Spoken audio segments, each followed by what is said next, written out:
So we're just talking about the peeling back the layers of all of this.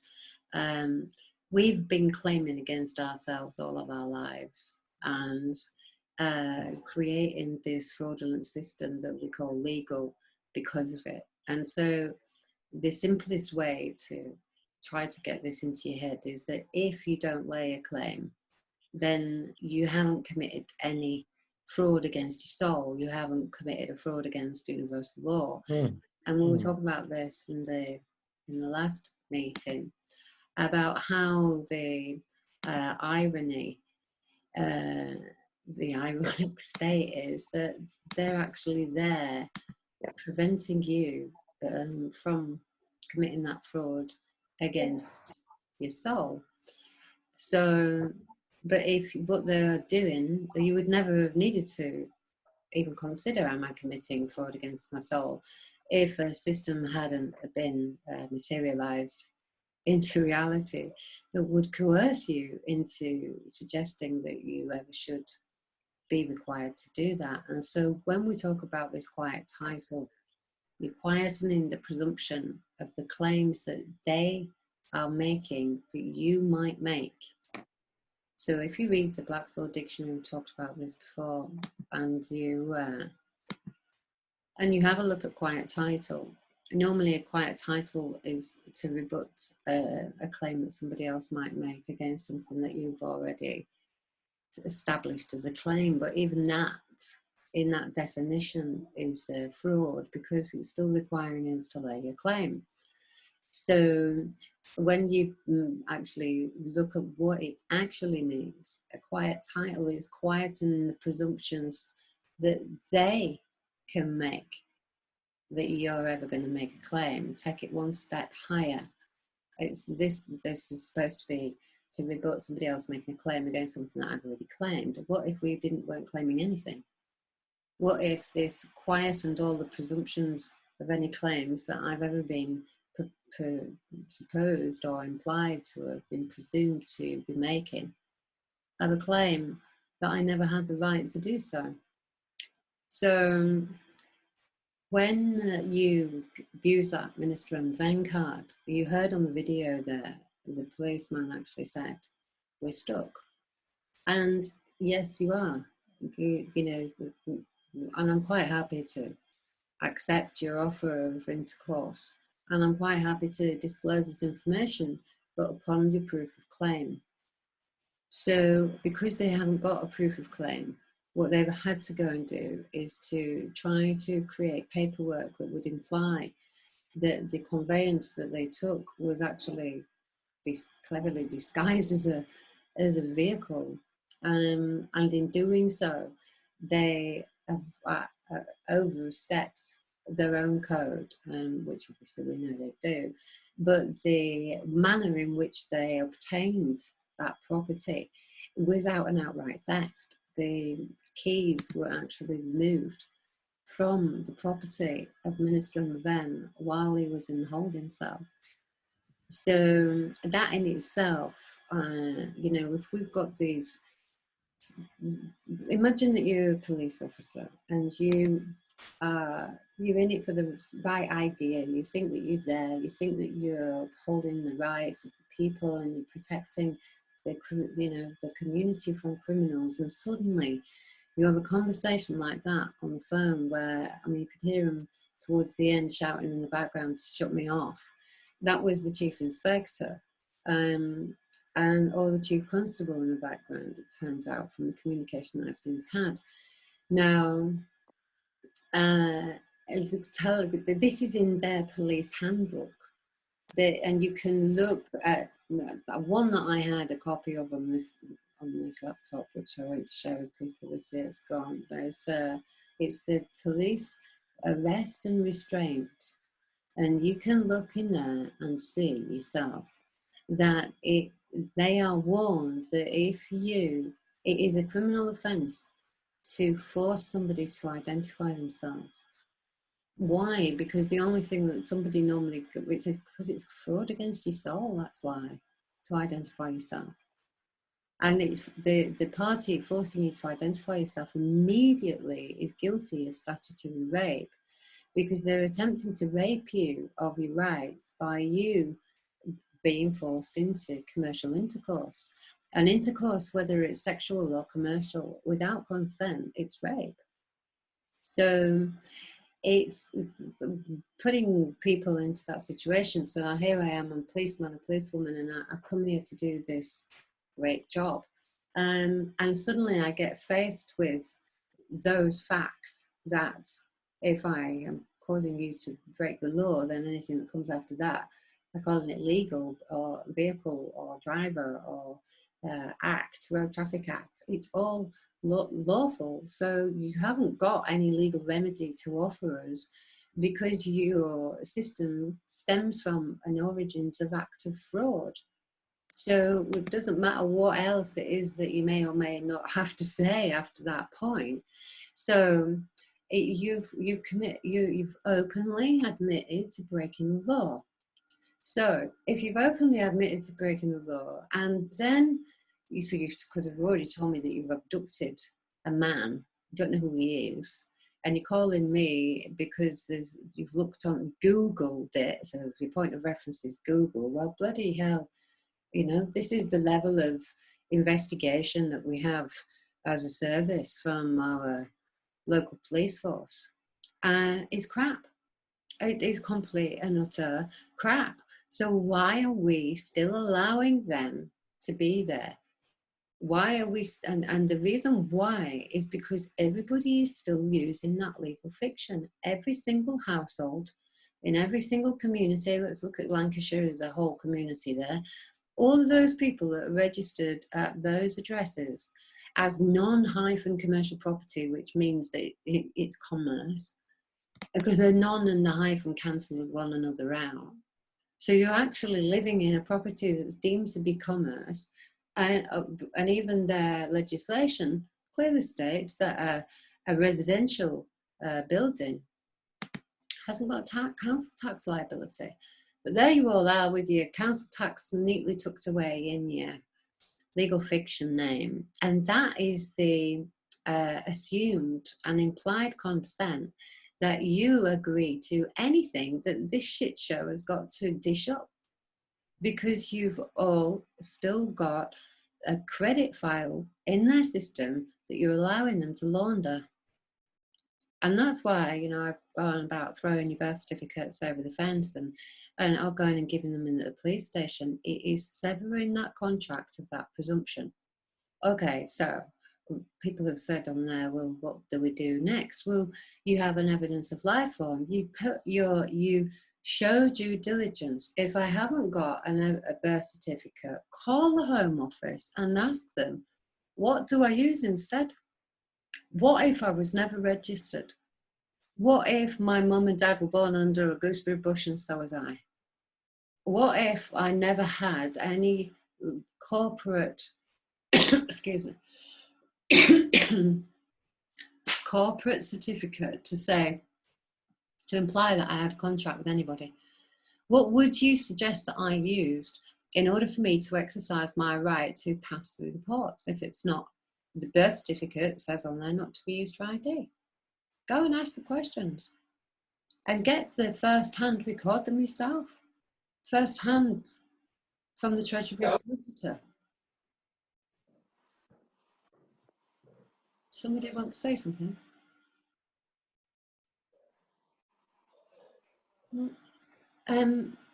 So if you go and you ask these questions yourself, then you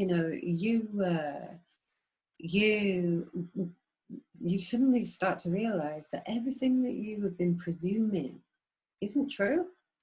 It isn't true that you need to have a birth certificate. If you use a birth certificate, you get a pauper's passport. If you use an evidence of life form and you don't register your children, the terms and conditions of this SQTV Act of 1666 being taken every year for the first 7 years don't come into it. And people say, well, what will happen? Well, call them and say, if I do not register my child And how is my child going to, well, I'd never send them to the school anyway, but go to school, don't send them to school. You can't anyway, it's shut. Passport. How is my child going to be able to open a bank account? How is my child going to be able to access the resources provided from the healthcare provisions? Not that you would want your child to go into the NHS anyway. Now, what you're going to find when you start to do this is that if your child isn't registered, and if it isn't registered with a doctor, that child is still in your creation, it's in your trust. Now, if you, the minute that you go and you assign the consent of that child to record the live born being into a dead fictional system of mercantile law jurisdiction, you immediately, you've committed fraud not only on your own soul, but you've damned that child's soul into, well, Kronos, into a void of fictional debt slavery for the rest of his or her life. These bonds that are created from the mother actually going and saying, "Hi, I'm pregnant," to the doctor immediately. The gambling on whether the child's going to be born alive or dead. Is it going to be a boy or a girl? Are you going to use nappies or Terry's toweling? And that bond is a 100-year bond. So even, I found this with my dad, so even if, died at 85, he was still going until I secured it. We're still going to launder on what? If you die at 85, what are they laundering? So there's a document inside the group, the Facebook group, and it is called a Evidence of Life form. It's an N206 or an N209, I always get them all around. We've done our own version. Talked about this before. I've used that document, and we've also got a copy of the one that the Queen of England supposedly, what a claim that is, that she signed for Anthony Santiago Martin when they laundered the gold that they'd stolen from the Greeks through the Philippines. And I took that document, put it to the test. And yes, it's daunting, and yes, you think, but put yourself in a position where you say, right, okay, don't take my children with me if I'm going to go and put myself in a position where they're going to be at risk. Now, that doesn't matter whether I'm going to go and put this to the test and put myself in my conveyance and convey myself up and down past the police station to see if anybody's going to stop me or not. Or, I'm going to pass through the pause, then I'm going to put my children at jeopardy because they might have passports, or you're in a position where, you think, oh my God, I've got to catch that plane, or, clear the decks and go in there with everything prepared. If you're going in the car, take it in the conveyance. Take a survival kit with you. Take a blanket. Take a bottle of water. If you smoke, take some cigarettes. Whether they'll let you smoke or not, I don't know. They let me here. Because you mustn't take anything off them at all if you're going to go and put this to the test. And let's say they try to hijack you. You have to put your trust in universal law and that it will prevail. And when you do that, something really, I can only explain it as magical happens, because the black magic that's being cast through that birth certificate is broken. You just put yourselves on mute unless you want to speak to somebody. Have any questions? Just, there's a little hand you can put up. And put yourself in that position where you've readied yourself, and you've got yourself in that position where right, okay, I'm thoroughly covered. Okay. Yeah, can you just turn your video off, please? Because the video is going to go up onto YouTube and we're recording. It's lovely to see your face, by the way, but sorry to sound so rude. I don't know what's sound rude.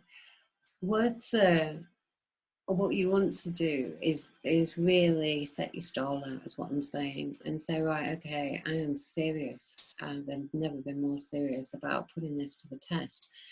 Put these, put these measures in place where you've got somebody, if you have got children, who've taken the jurisdiction of the children, because you are going to try and use that as leverage against you if they can. Put the live born records and we've got the evidence of life forms into place. So I took mine to a doctor in 2014. I was only just kind of coming into being aware of all of this, and I was standing as the Sheriff of Dorset under the common law court. And I just went to the doctor and said, look, I realised that there's been fraud connected to that use of the legal fiction. And so I need you to stamp this document, say that I'm alive. And he just said, are you feeling all right? And I said, well, since I found out about all this, not really, no. And I thought you might ask that. And so I asked myself, what am I feeling all right? The fact that there is a document that is from the government saying evidence of life on it, it would presume, that would mean that there's a system somewhere or somebody somewhere presuming that I'm not. And he just looked at me and he said, well, that's a fair point. And he stamped the document. At first he said, how do you expect me to evidence you're alive? And we started laughing then. We took somebody with me to video it because I didn't think he was going to do it. And we went to pull the camera out and he said, no, you don't need to be like that. I'm going to do it. He said, I just want to know how.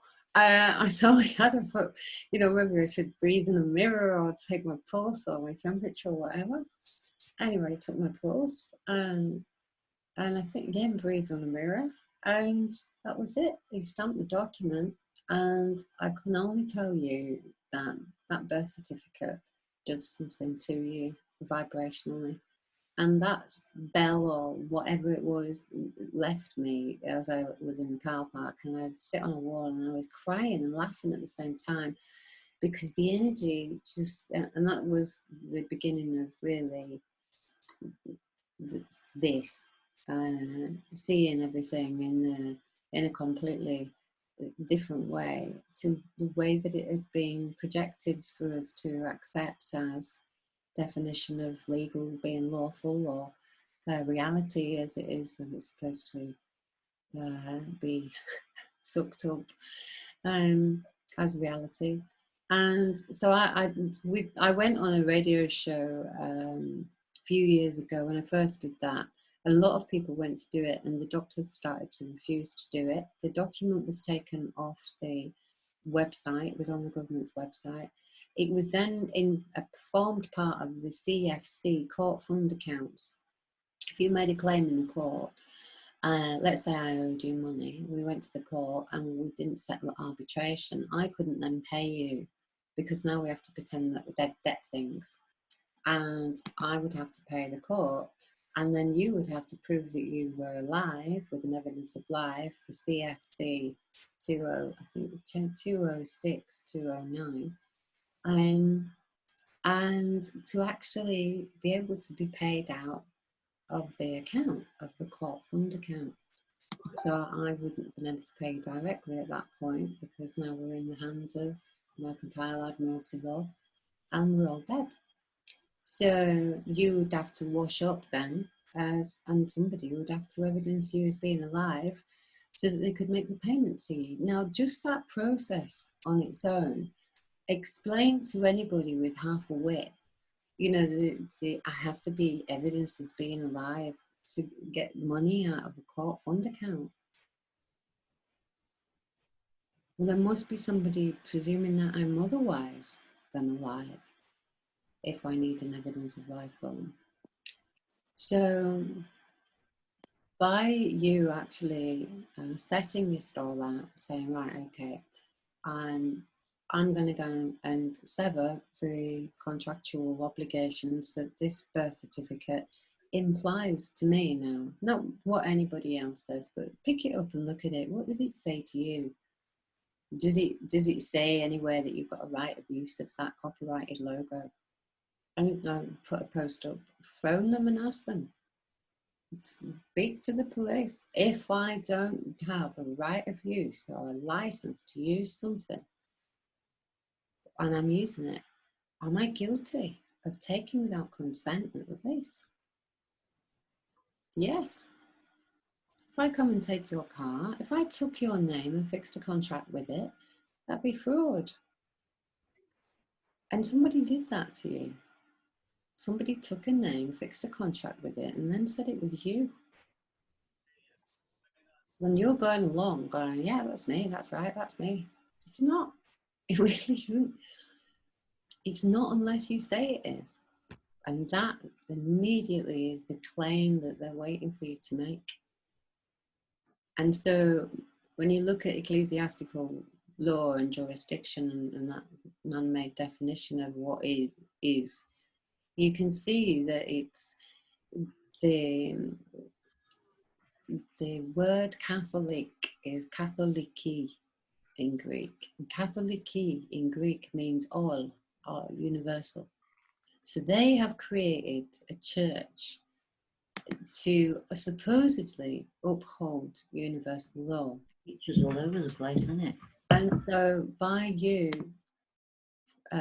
using the legal fiction then that their mercantile admiralty law system is created as a waylaiding bill birth certificate, you're actually breaking universal law. So the next part of their contract law, common law, trust law, canon law can all become smashed down on you because you just committed fraud on your soul. And so by keeping yourself in a position where you're ministering them, why would we choose Emoven? Well, like I said in the other videos, it wasn't a thought. It was just, if you want me to define myself, the best thing I've got is energy and matter in movement, and I'm ministering that. And it was only when I saw the response that it had on the agent of the hierarchy system, just stood to attention. It's like, oh, it wasn't. I didn't say I was the minister of you, but when somebody says to you, "Who are you?" they're only asking you that, I think, because they don't know who the hell they are themselves. They want you to determine and define who you are, so they're inside this hierarchy matrix. I was going to swear. Messed up mind that they've got is so that they can fit in. They need you to join or define yourself so that they know how to respond to you accordingly. Now, minister, if you're ministering your own energy and matter in movement, in their hierarchy system, they've got to go and get a bishop. And the bishop's not coming because the bishop's only there to uphold universal law. So when they say we've got a minister of universal law here, to anybody up the hierarchy archon chain, nobody wants to come and play. The police have had me standing outside the courts and the judge won't come because they needed to find out for themselves that there is a hierarchy system and you're in that level, whichever level you describe or define yourself to be. But if you've turned around and you said, the closest thing you can define me as minister, so now I'm at the Pope level of your ecclesiastical standing, and I've just told you that I'm a minister under universal law. Now I've just told you that I've got all of my parts are intact. I don't need a Vatican a dial-up connection extension through the Vatican to my creator, thank you. And apart from that, I'm not going to incriminate myself by trying to lay a claim to something that, even if I did define myself as something that you could recognize, you'd take the jurisdiction of it and say that I'd committed fraud anyway.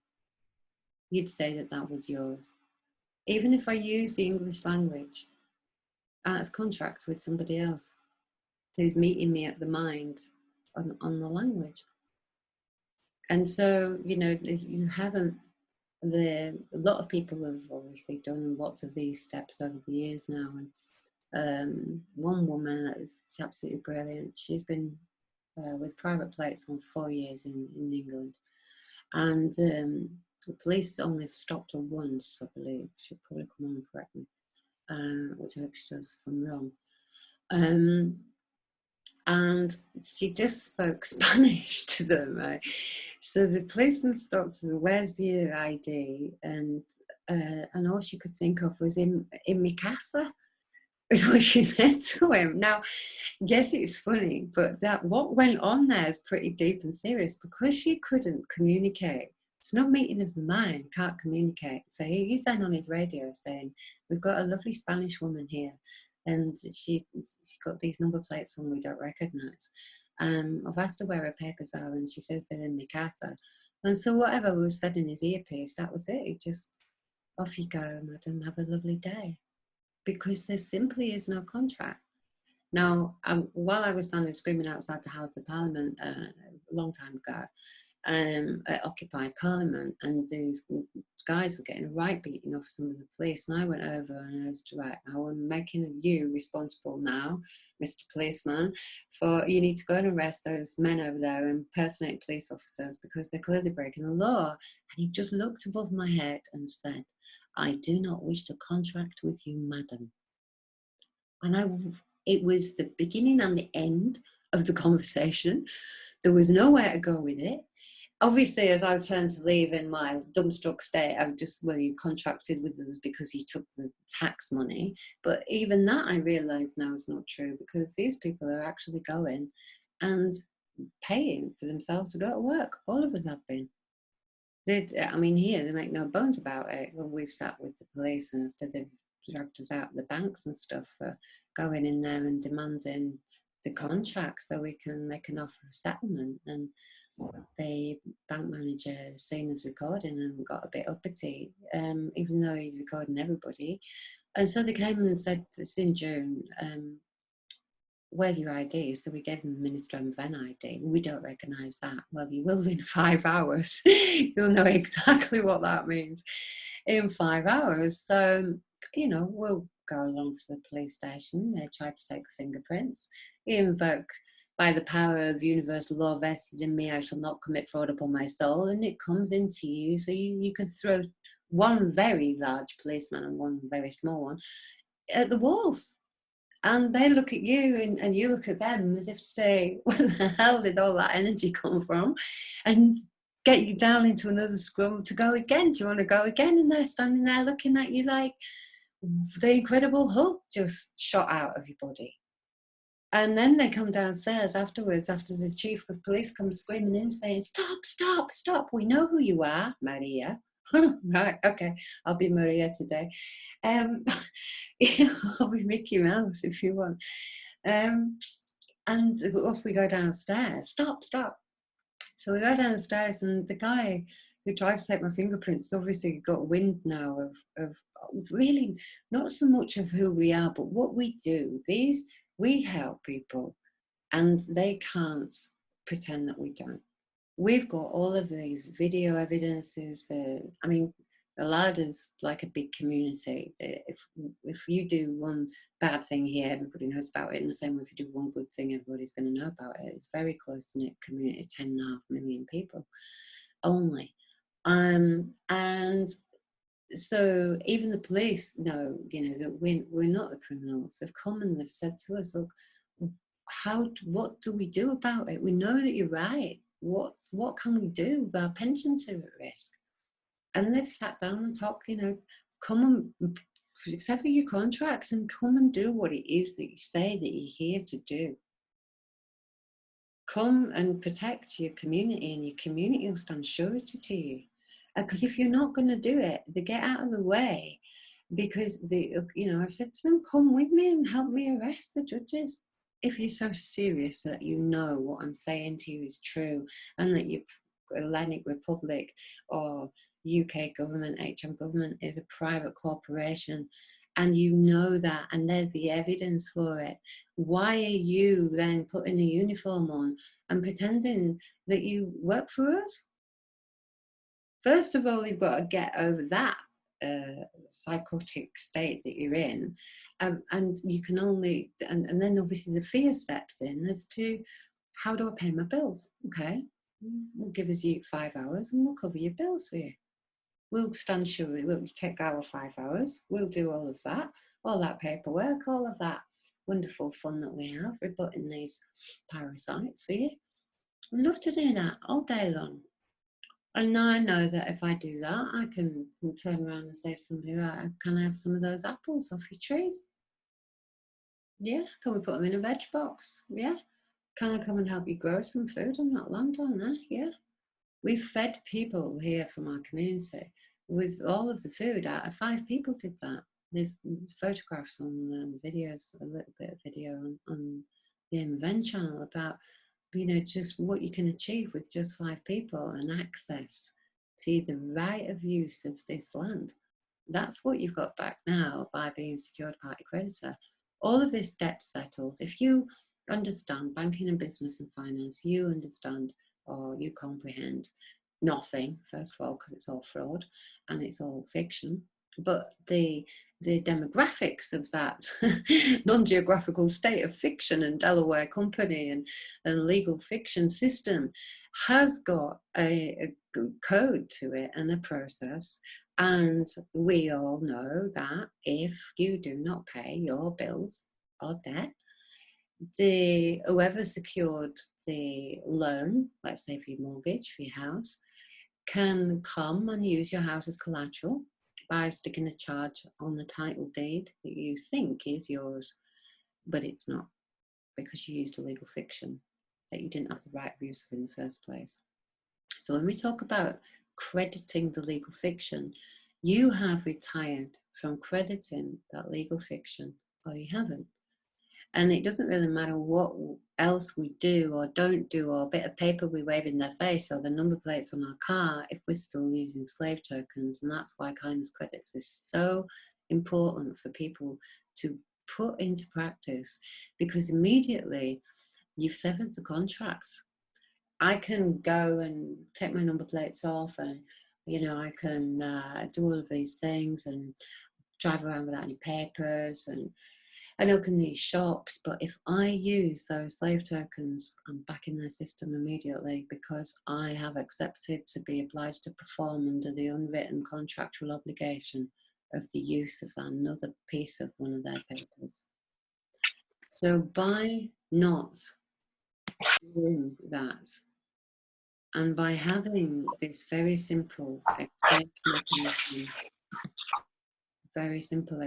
mechanism in place, where if I want to exchange something with you, let's say 5 hours of, let's say you come in my shop and you want a cup of coffee, and you don't know anything about kindness credits. You converted all your energy into slave tokens in England and then turned them into euros when you came to Greece. So you've already done a money exchange, but you were still turning it into slave tokens. So the same obligation is required, and the same taxation will be applied to the use of their money. So you're fining yourself for using their money. And you come in my shop and say, right, okay, I'd like an organic coffee.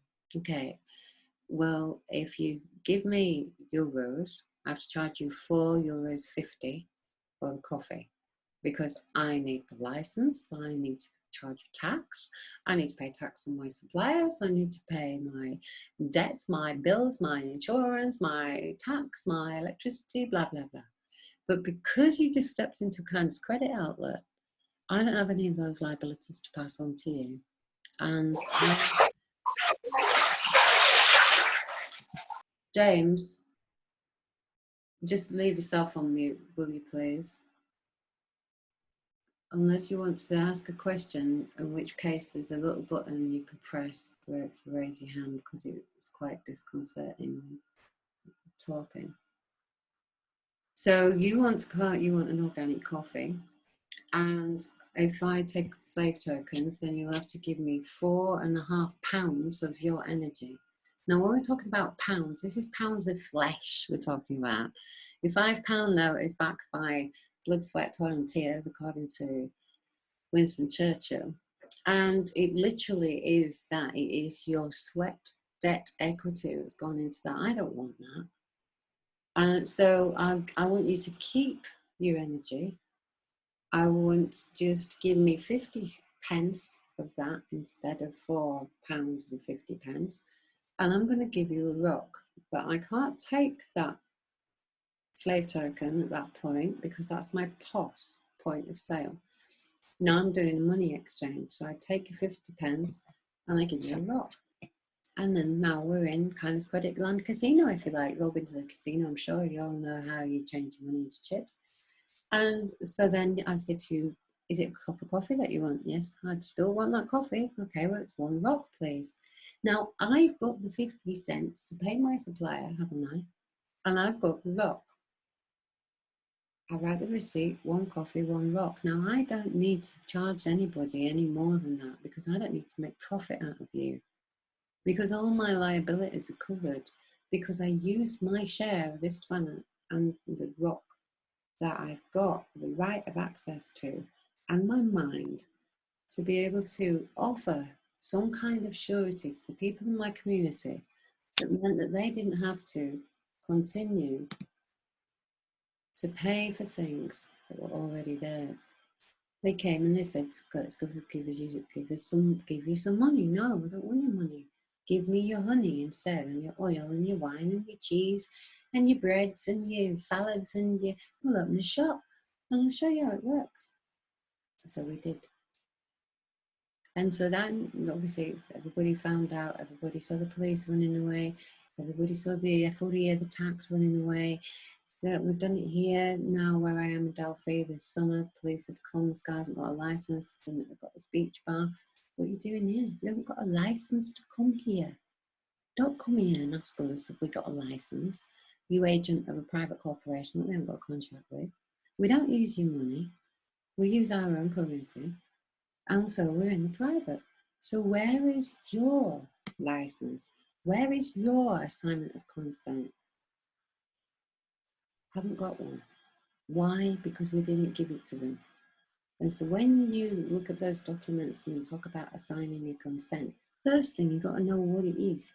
Your consent represents 1/7/8 billion share of this planet and her resources.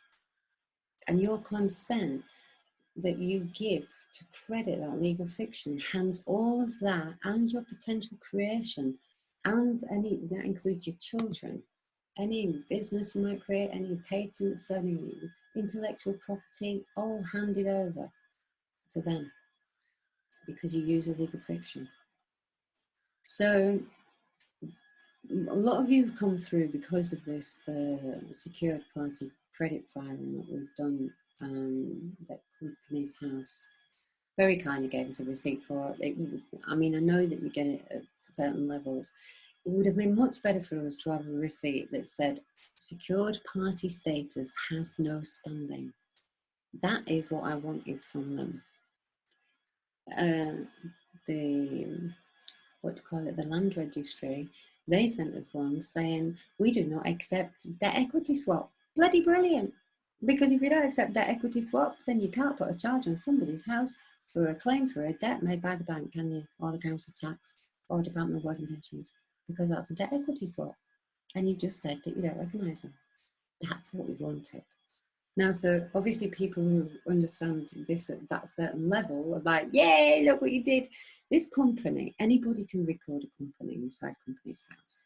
But when you actually look at the incorporation file, the memorandum of incorporation that this individual or partnership has filed, anybody who implies that a private company can behave like the government, then they need securing in a straitjacket anyway, as far as I'm concerned.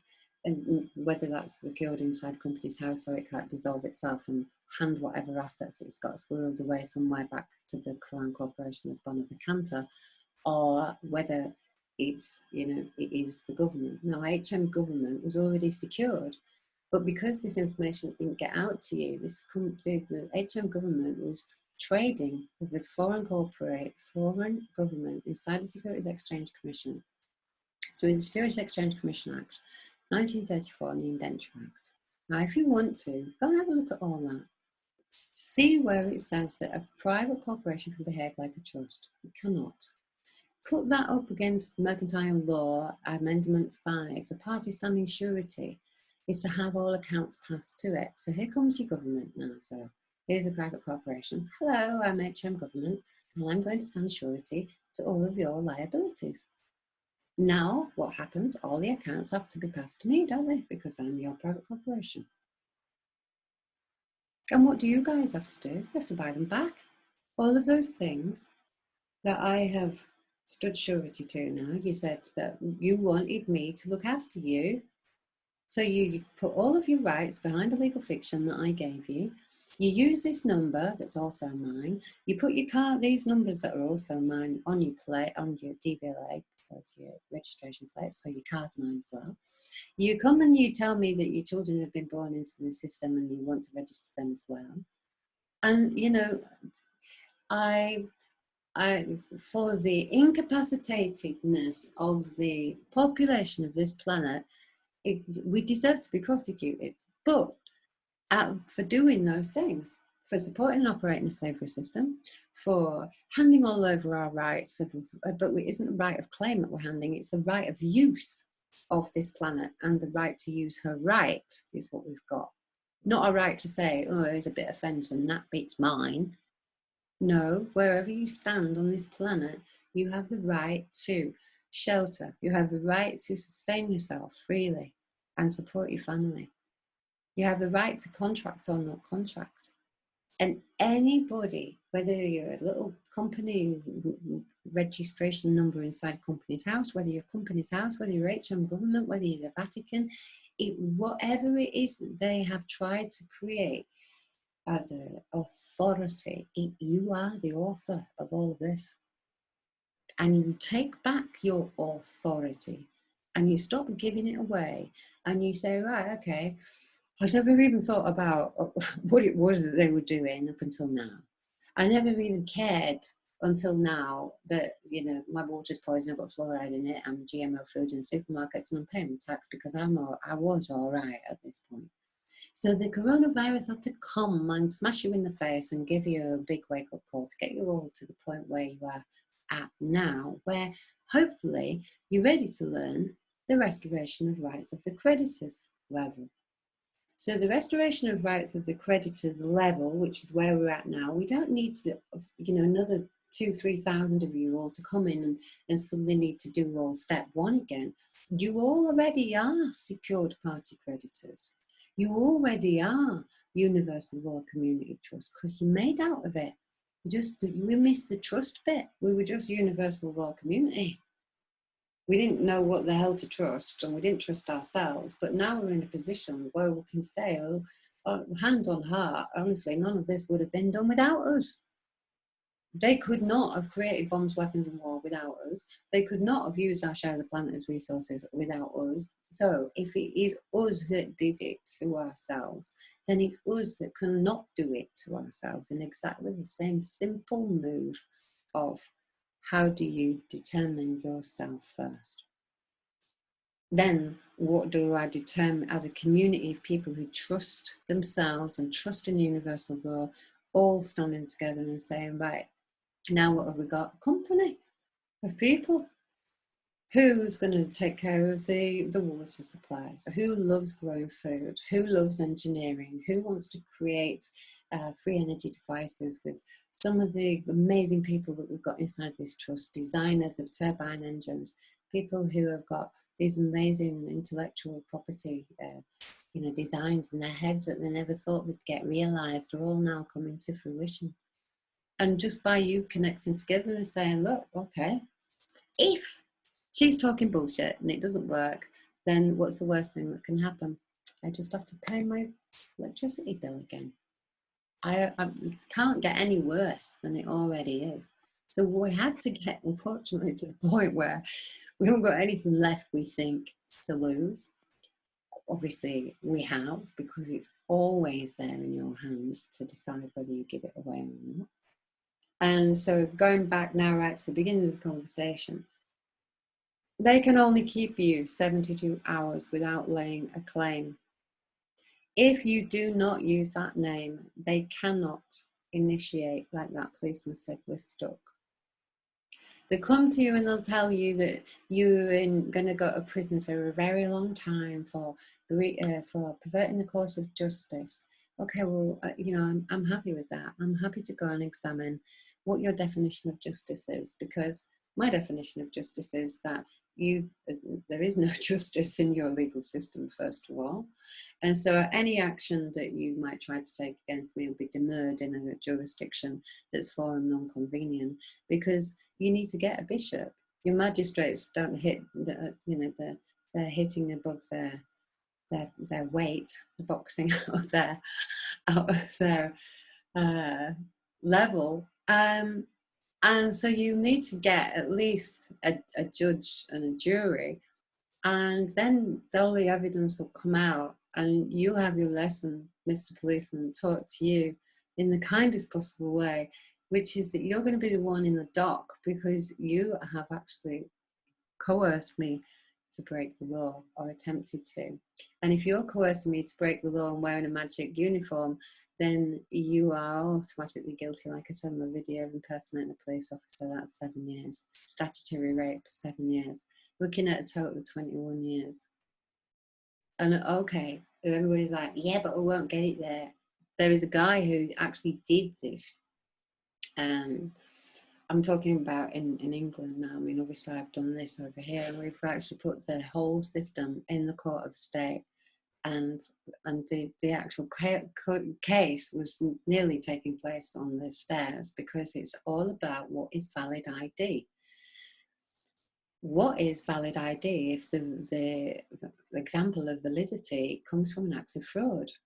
What if a policeman was to take a bank card with somebody else's name on it, and because it's on your property, on your purse, that must be you? Excuse me. What if that card had said Mickey Mouse on it? Would you be Mickey Mouse? These are the questions that we wanted answering. And so we went to the Epicratia, the Supreme Court of State, and they said, where's your ID? Well, this is what we had to establish. Here's our Minister of Ven ID. You can't come in here with that. Well, actually, I've already been in here with this, because I use it to lay the claim against you with. So if you're not going to let us in here now, today, regarding this hearing that we've got, then the case will be done on the stairs in the lobby here with you.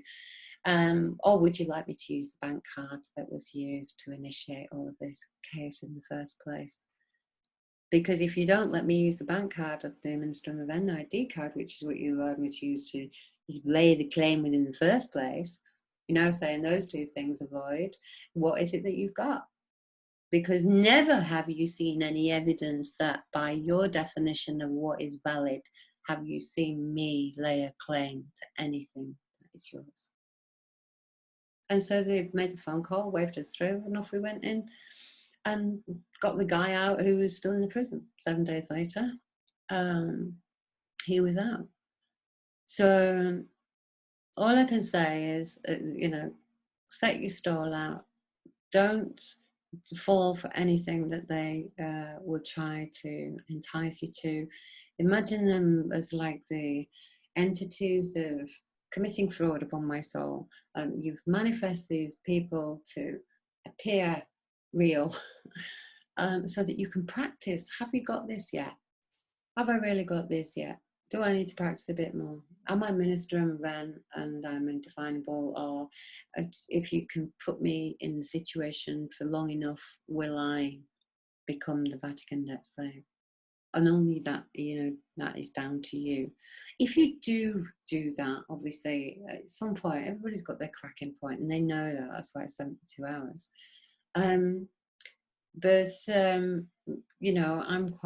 I'm I sat there for 90 days because I knew that I needed to do this to make sure this is when a sentence has been passed, so this is when it's been to court.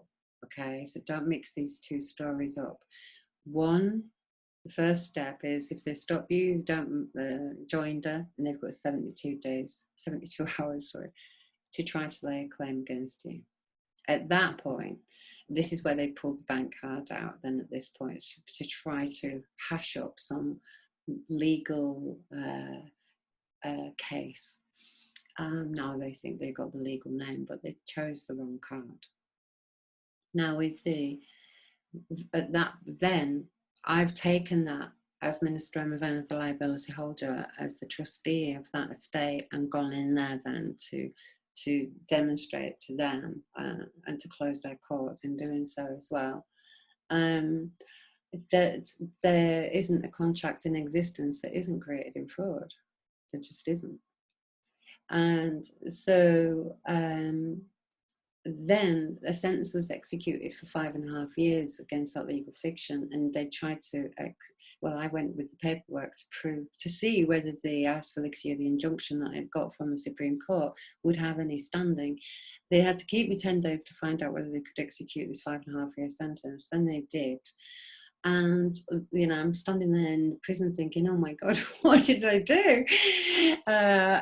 Come on, universal law, you're taking too long. And I'd miscounted the days, and exactly on the 90th day, that was it, they booted me out. And now there's a video already up on YouTube that you can listen to that. But what it gave us was evidence that yes, it is a 90-day cycle. They had tried to go to my A account credit file, which was already secured with our filings, and they couldn't get any funds out. They tried to claim 1,100 slave tokens a day.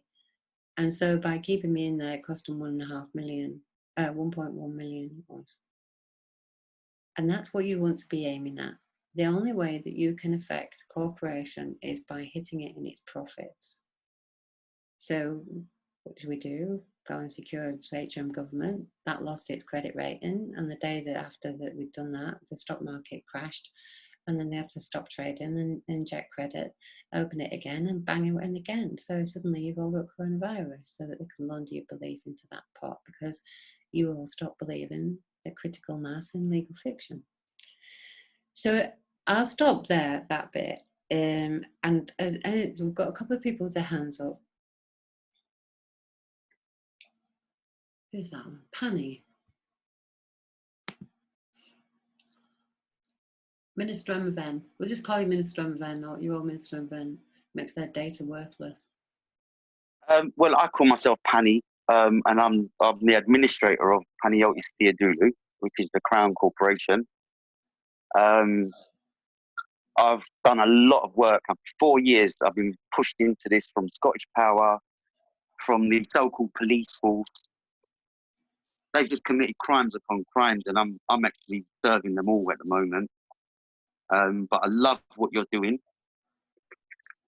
I sort of feel sorry for you because you've got to explain yourself a million times over. And I want to get involved, basically. Okay. I've got a lot of things going, what I want to do. I want to open an academy for all the kids that are being persecuted, the ones with the good energy that are the geniuses of this world. Awesome. Where are you? I've got a herbalist guy who's been struggling. They've been persecuting him. He's got a PhD. He was studying on cancers, and he found natural cures, and they took all his work off him and dumped him. And he's got now a herbal store in Essex, in Waltham Abbey. And he's been struggling, and I took many people there. He's done a lot of good work. He's made people that were sick from pharmaceuticals, he's fixed them. And from some of the information you've given me, because I know who I am and I know what is going on. Well, I don't know who I am, but I know how to control what I am, basically. Right. And we will take a building. Your knowledge has made me give confidence that next week I want to go and take a building that's next to Chase Farm Hospital. It's been derelict for ages, and we're going to open a therapy centre, and he's going to be the chief guy there. That's great. Some of the guys have done this already. It's a hospital in South London. Okay. And we've got, and there's some land that's been restored as well, which was quite funny. There was one particular individual screaming, "I'm going to call the police!" So two or three of the ministers stood on the land and waited for the police to come for 8 hours. You know what? Oh, I said to my friends here, they'd come round, I said, I need to do this, but next week I'm also going to take the police station in Loughton, because they've trespassed upon me so many times, and I've got all records of it. They Okay. came to me weeks ago where I called the courts and I'm saying, is there a warrant in this name? There is no warrant. There's 3 officers in the property. I wanted to do a civil arrest. I called 101. I've got it all logged. I've even got crime reference numbers as well. Right. So all we need is the longitude and latitude of that police station, and we'll serve a quiet title on it, and we'll value the right of use of that property. They haven't paid any rent to the community either. That's not something that somebody's done here. In fact, they charged the town hall when they got wind of this, and we'll just put them through some training for just over a year. They went and they secured the town hall, and the town hall wasn't able to do its business. Everybody had to stand in the car park and they have to come out and do their business in the car park. What do I call you, Minister? Minister M. I'll call you the being, because you are a lovely being, and I love things that you say. You know, like I always say, people show who they are. Yeah, and I only had one question for you, was in this trust that you've organised. Are you there? I'm listening, yeah. Who is the main trustee of that trust? You are. I don't know the name, but I believe that, right. So that's the only question I had, because everything else, I love what you're doing. I love these kindness vouchers. And sorry, I was meant to start with, whether I get in or not, I want to give 5 hours a week of my time for anything you guys, I can do for you guys. That's I make CBD oil, and I want to start making it in abundance, because I know it. We've proven it. Yeah. Proved it. We healed a boy, 18 years old, and then UCLA hospital killed him, they murdered him. They sent him home 4 months to live. And 11 months later, his hair grown back. Solly come and shook my hand and said, "Thank you for saving my life." And I said, "I didn't save your life. You saved your life with the choices you made." And he went back to hospital. They convinced him that it's going to come back and kill him. 0 cancer. And he caught a virus and died on the first treatment.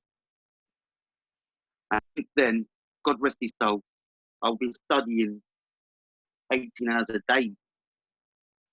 And I said, right, enough is enough. I need to get out there. And I started getting my community together. Everyone's on board. I've been saving them money on their doorstep for their water bill, because I've got quite a big garden. I tried to sort out my grass, and I put sprinklers and that. I got a £1,200 bill. And me, I've been paying everything. I had a 999 credit score, and it's like they've come from me, and I'm not letting it happen. And now I've educated myself so much. I know all about Boniface, the 8, but I know about the 3 crowns, the whole lot. I'm literally writing to the crown to get out of my birth certificate and my 3 properties that they have tried to steal from me, yeah, which is my daughter's. I want all of them released, and I want the copyright released, or you're going to pay me £100 million. Right. That's Well, that was great, right up until the point where you're going to pay me £100 million, because that's where everybody trips up. Well, it's up to them. No, I know, but you've put the value. You've put the value. It's like saying, hey, you can do all this to me, but you can compensate me with your slave tokens. That's why we use kindness credits. If you look, I'll send you some of the invoices over that we've invoiced. I totally understand. Yeah. But what I do with that 100 million is put it in infrastructure. I wouldn't try. If I could, I wouldn't even put it back in the system, because I know what it does. Well, I, it's debt. I've got a credit card statement here, and I see they're taking 100 times. If I paid my minimum fee of £26.30, at the bottom it's got 2,630 that they can take. Yeah. And if I was to clear it off, I owe 960 something pounds, and at the bottom it's got 96,000 something. That's right. And I pay like £1,000 a month into these things So because I juggle them around. it's very I didn't need to do this. I got myself into financial freedom about 4 years ago, and I started researching and finding out about the food and all of that. And then my nephew was diagnosed with leukemia, and I believe that was just he's just anemic, right? And my sister was programmed, and I'm sick. I've been fighting to keep him alive. He's the only one left alive from his ward. My energy, I believe, has been keeping him alive because I said he's not going nowhere. Well, if we just go over those three things that you said there. First, you said about the trust. It's a trust within a trust within a trust, which is what they've done to you. The Pope has got a triad of trusts. You cannot be in their system the trustee of and the beneficiary of the same trust or the executor. So you are the trustee of your own family You trust. just said you can't be. You said. Sorry? Did you say you can't be the trustee and the executor? And that's why you need three trusts. But I believe a private trust, you can be the trustee and the beneficiary. You would be claiming against yourself, wouldn't you? That's what they've got you doing. They've got. No, I'm just the administrator of that name. I'm Penny. I'm a spiritual being. My name's Penny. I've named myself because I don't know what I am. That's what I do so people can recognize me. Yeah, but then I wasn't given a separate name. Then you're talking about trust. Sorry?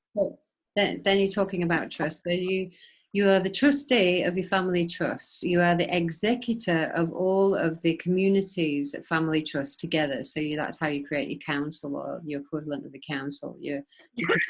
Right. Then you are the beneficiary, again, once more, of the universe. This I know, because if they ever got me in a courtroom, which I've never get there, I would just open the Bible in Genesis and say, read that God made creation and then made man and gave man dominion. Gave man, which is every man, not you, not me. Who gave you the right to dig up those minerals and sell me that car? Well, that bit is true, but I wouldn't be pulling the Bible out as soon as it was them that wrote it. Yeah, they created that as well. I know this. Do you know what? I've been on such a journey. I've gone to the Sumerians, I've gone to the Egyptians and back, and I believe it's all manipulation, the whole bloody lot. I agree with that, and that's why it's just really all of this. It shouldn't ever have come to having to hold webinars to explain the ins and outs of the system. That is complete fiction. I can't believe. I feel sick that how they conned our parents to make us believe that that is us. That's the biggest crime ever committed. Anyway, that people need to be put somewhere. I don't know. They don't deserve to be on this earth. For me, then they're not living beings, because a living being would not do that to another living being. I think we're doing it to ourselves, and the sooner that we take responsibility for everything that we see being a reflection of our own mind, then you can get a grip on it and say, right, I'm only seeing this still because there's still a part of me that credits this belief prism state of delta state of universal source energy trapped in its sleeping state and can't get into gamma. So what I actually teach is moving your brainwaves into gamma. That's what I had a happiness and wellbeing centre that I created in Dorset, and that's what I was doing. And by moving my own mind into gamma brainwave frequency, that is when suddenly the not the knowing, but a question that I'd never ever asked myself before was, how can a number choose? Well, you're looking at the numbers on the stock exchange. I was working for a company called Avia. How can I I see your videos. I know where you worked. I know how you got out, and I love that. I love that you didn't stay there. So it was only when I took back responsibility and of what if that is true, that which it's looking like it is, that's something going on there. Yes, it's virtual reality, but I can go into that vortex, into that matrix, and I can see all of this virtual reality being created in like a two-dimensional realm that's then projected into our belief that that's got some standing. So we make it real. We create these cities, and from the back Yes. of debt-based currency of hypothetical belief and hypothesis over a rock. And that's Yeah. why it has to be a rock that we use. Anything that you might do that might have been considered illegal is immediately is private. You're in your private capacity. You can't be prosecuted for criminal gains because you're using rocks. You're using it as an exchange for people. It's healing people instead of harming people. Yeah. Got a bioethics law. If anybody's interested, and a lot of people have been asking about the glossary, Daisy is asking about a glossary. It's for you to write your glossary. You've got to define your own words and your own meanings in this. If you want to look at Pactum Singularis Decalium, which is a horrible book, and it is their attempt to define Read books. I'm not a book reader. This is for Daisy. Daisy just asked a question in the. Okay, sorry. It's. I'll put it in the chat box. Let's put. See if I can. And it's actually uploaded in the Facebook group as well. Pactum Singularis Decalium. And in there, they try to diminish everything, to define everything, even down to a unity of energy. You'll read about greys, different beings at different levels, and all of this. It's like they've tried to take the whole universe, put it in a pocket, and say, this is what it means. And so all you have to do is go, do you know what? I'm not buying any of that. If I'm going to define this for myself. So Daisy, the whole point of this is not to have one person's set of definitions become your own. There is a whole packet that I've given to everybody to just pick up and use in your own unique way of applying it. And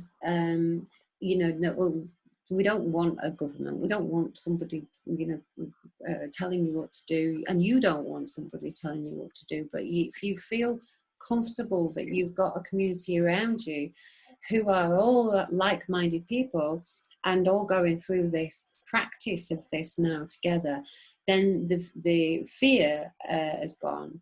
Because, let's say social services are knocking on your door and they say, we want an assessment. Okay, well, we're going to assess your assessment. We did this with somebody with a school the other day, and we're going to get sacked for refusing to spray the children with poisonous chemicals. So they tried to sack her.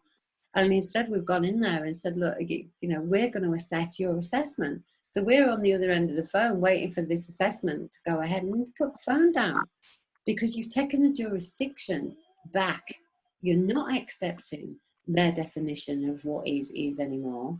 Where you are the secured party creditor. So let's go to that restoration of rights. That's your restoration of the rights of your mind, first of all. You and everybody have got a right to believe in whatever it is that you want to believe, but you do not have the right to force it on another. That's it. The heart cell doesn't force its belief that it's a heart cell, so the lung cell has to be a heart cell too. There is an unwritten code, written and exemplified in your whole being, that there is interaction and resonance going on, to working in harmony to sustain you as a being. That is what we're talking about. So what is it that is on operation there? It is a belief mechanism between these cells to resonate in harmony with one another. Well, if we could all do that, whatever else it is that we've allowed ourselves to be separated on, whether it's the language that we speak, our definitions, our beliefs, our whatever, we can all unite, first of all, on this one thing, that we're all Vatican debt slaves. Doesn't matter what country you're from, if a birth certificate is an operation, you're a Vatican debt slave or a Byzantium debt slave, wherever, whatever it is that they've hammered home as the pinnacle of God being defined. When you look at it, it's gold, oil, and drugs. That's really the definition that we've all been crediting.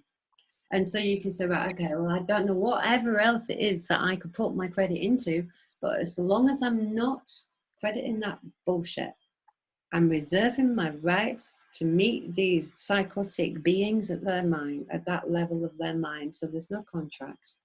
You can't speak their language anyway. So why would we try to understand it? You know, it's Babylonian bollocks, and we then have an argument with each other about where we need to put a comma in this great big pile of bullshit. And so, Can I get in there to answer something here? Because I've done a lot of research on resonance.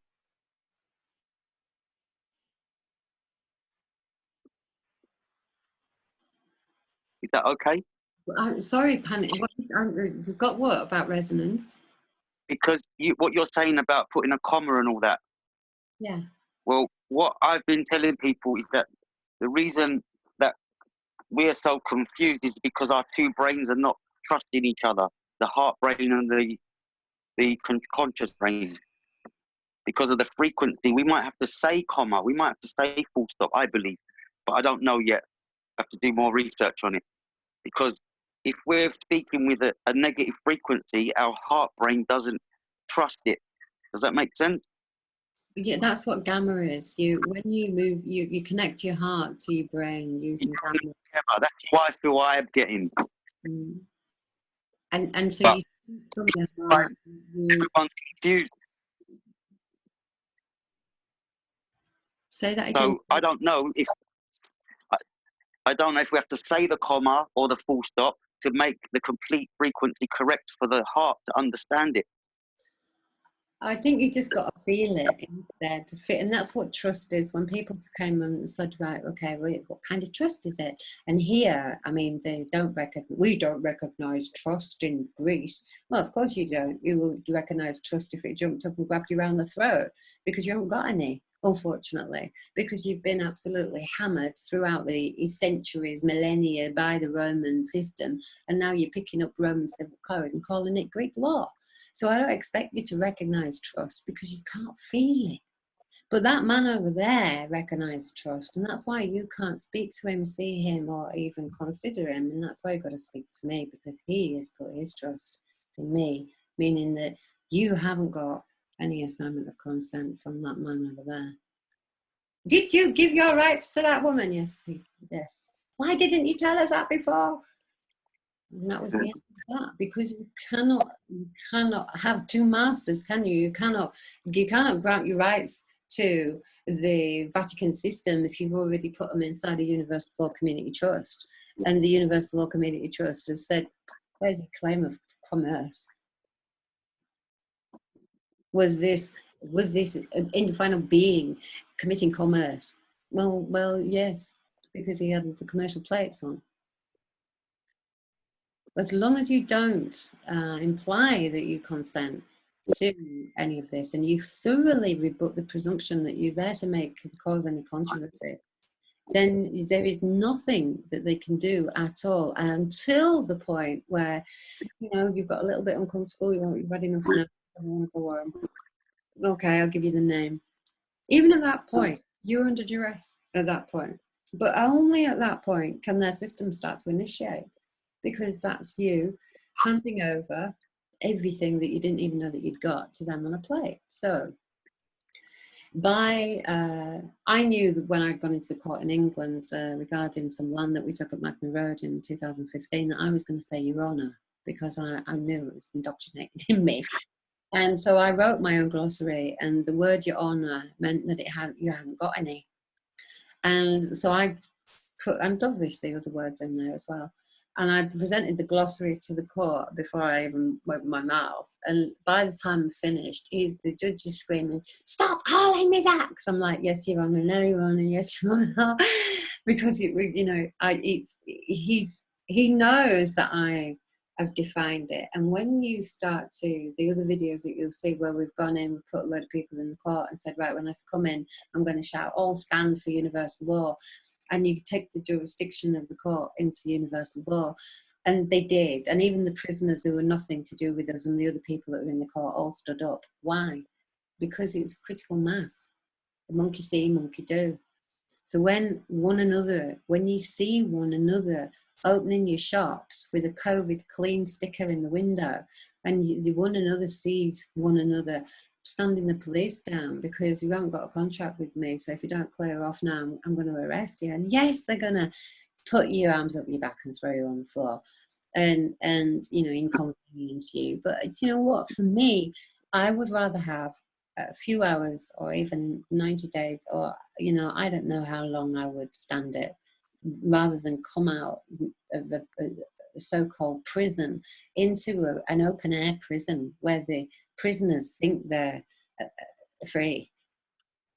It's much better to be inside a prison with prisoners and you know that you can't get out, rather than looking at the people who think that they're free and they're actually incarcerating themselves in category D prisons, standards now. Everyone's doing it in homes right now.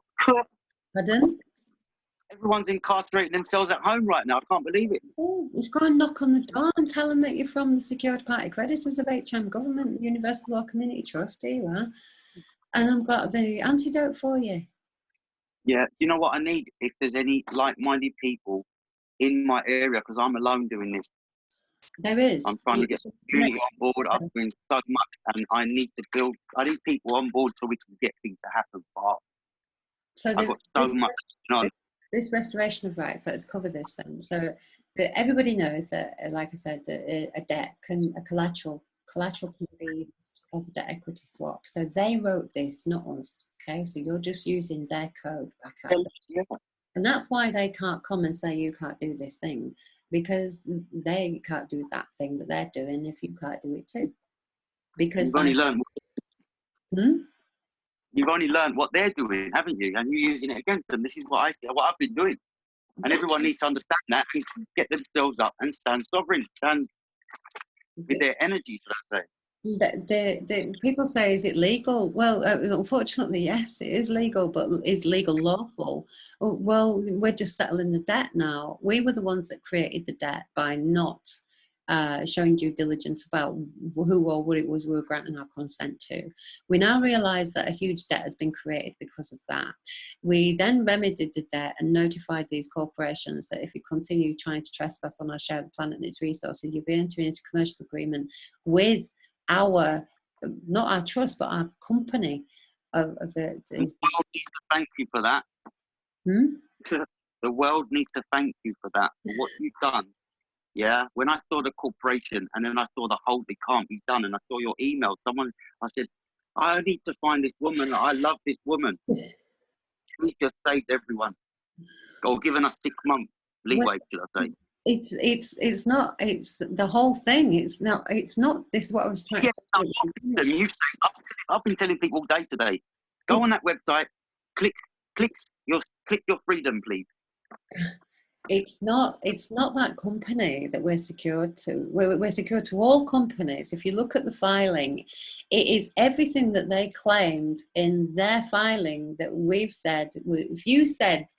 If you, HM Government, said that this is what our country represents by the filing that you filed inside the Securities Exchange Commission, being legal fictions, titles, equity, assets, right of use, then that's what we're talking about. You're the one that laid the claim. You're the one that said that to HM Government, Hellenic Republic. Hellenic Republic said the whole southwest of the whole southwest peninsula of Southwest Europe. Sorry, Southeast Europe.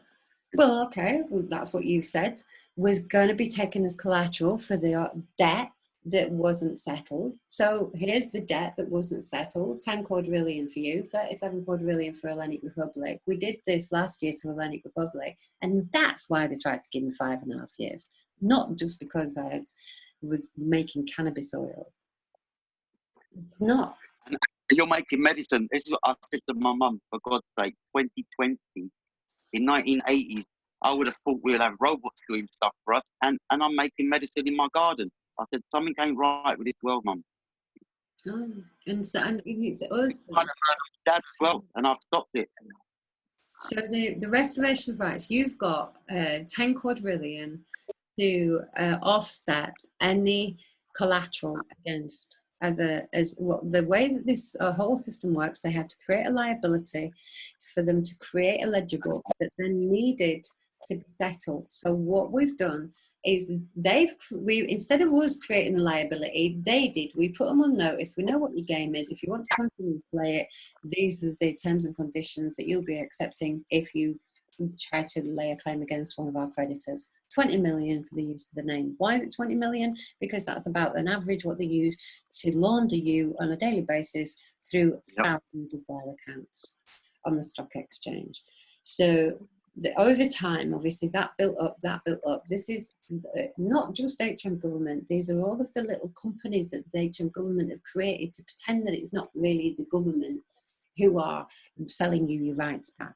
It's the electricity company, it's the water company, it's somebody else, it's not me, it's this faceless entity. So whoever it is that you have licensed to commit fraud upon our people of our land, it is that we're talking about being secured. So it's not just one company inside a company's house. Every single listing inside a company's house, and Dun Bradstreet, and the company's house itself, and the land registry, and the DVLA, because that's the filing.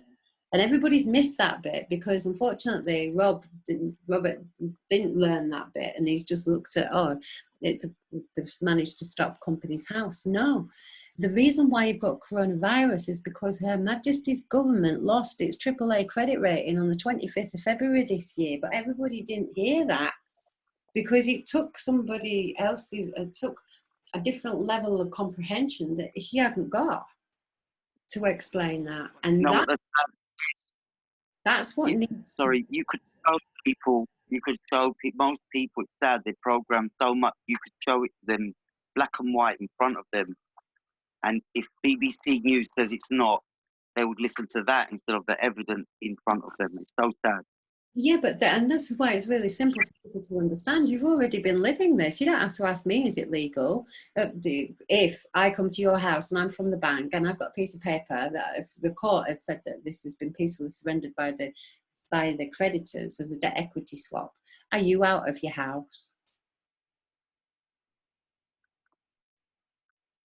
Are you out of your house? What does that mean? Yeah, are you evicted? Can I come with a piece of paper and evict you out of your house if I say that I've got a debt secured on your house? I'm your bank and you haven't paid me. Can I kick you out of the house? You might think you can, but you wouldn't kick me out. Legally, I can. Legally, I can go and get a clump of men dressed in magic uniform who are going to recognise the piece of paper of having some validity. But so people don't need to question, is the thing that she's talking about true? Because you've all been living it all your lives. You've been allowing and if anyone wants the information, it's all there. Same way you found the information, it's all there. But everyone's too distracted and not anymore. I mean, that this is why we've got so many people now coming, because you had to. We are the virus that brought down the Crown Corporation. Every single one of you who did something regarding that legal fiction, you rebutted the legal fiction, and that made you secure in the mind. You are now a secured party creditor of something, or an unsecured creditor of their system by your belief. So it doesn't matter, this is why people say, go to this group, It doesn't really matter because you're all, first of all, inside of universal law. Call it whatever the hell it is that you want to call it. The point of this is to learn that you have the right of use of a thing, of the thing. What thing? This thing we call planet Earth. Use it right. That's it. And as long as you don't go and use that right of use wrong, then you're good to go. You're covered under the law. That's it. But the minute that you step out of that and start making claims, so the restoration of rights of the creditors, you would go and notify the parties occupying, now they're squatters, treat them like squatters. You would notify the parties who are in illegal occupation of those buildings that they've got 28 days to evacuate the building, or they will be removed. And the property has been given, the right of use of the property, not the property itself, the right of use of the property has been given a value of, let's say, I don't know, £1,000,000. And you've got a receipt there to say that Big Blue Asset Management has discharged 1,000,000 slave tokens worth of kindness credits off the 10 quadrillion debt that's got a 1% interest incurred every day. Just exactly the same thing that they would do. Now, if you read UCC 96 or 9610, I love it. It clearly states that if the collateral is peacefully surrendered by the creditors, who is that? You. Then no court order is required. And what have they had you doing all your life? Peacefully surrendering your collateral to that legal fiction. That's why they can come and take it off you. If I'm saying that I am the administrator and I'm not that person, they can't take anything to me, can they? You're the administrator of what person? Of not person. I'm administrator of the corporation. They created it as my birth certificate, and there's a certificate to show. I don't own it. It's not the crown, but if they've given it to me, that means I'm the administrator, isn't it? It means you're the liability holder in due course.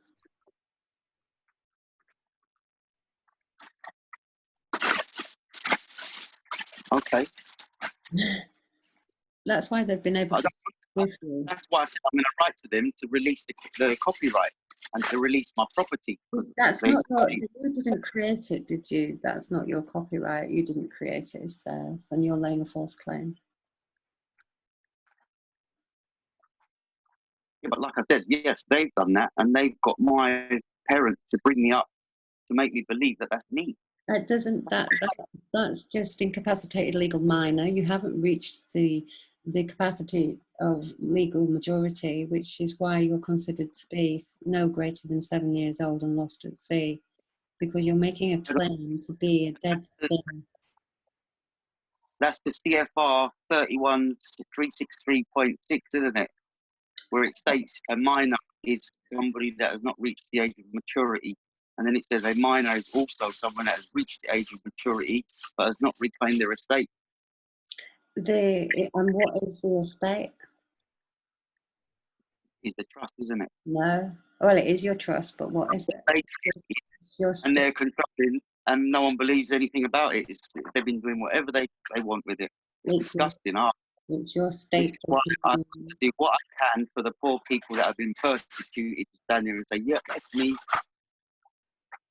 Okay, well, first of all, before what we need to do is get rid of all of this residual definition that you've got going around in your head, because otherwise, you know, if I'm going to introduce you to a load of people who are all at different levels, and you start talking about being the administrator and things like that, you're just going to put them back into the system. No, I wouldn't put that with. That's where I am. Your system is done. I know. And this is to get onto it, and I do want to get onto it as well. But because I've already started stuff, and I feel like I'm there already, because I've had police here, I've got rid of them. They tried to clamp my vehicle, I got rid of them, and I've put crimes against them. And I'm not going through their system to get them. I'm writing my own letters. I don't start filling anybody's forms apart from mine. I mean, the steps are the same, whatever level you're at. So you go on the steps on the website, and you assign over the legal fiction that you either think you are the liability holder in due course, or the administrator of, or the executor of. It's not yours. And you send, what you do is you take the birth certificate and you give it back to them at the police station, and you say, I have come to report an act of fraud, and I think it is me that has been creating the fraud, and have some fun with it. And they'll say to you, we've got this on video, some of the people have done it, I said to you, who have you been who you've been creating fraud with? And you said, well, myself. At this point, they might say that you need psychological assessment, but bear with it. What you're going to do is hand back the birth certificate. I couldn't throw it in the bin. I've been using this. I found out since it's not mine. Now, what you actually said there in Latin jargon is you invoked Pax. You invoked. I forgot what it's called. Pax. No, it's not that one. It is clausulus rebus sextantibus, and it means that there is something that came before that. There is something that I now know that affects everything that came before now. It's a quiet title. And so what you do? Yeah. Pardon? Because we was babies, we was incapable of understanding a contract, and you can't do that.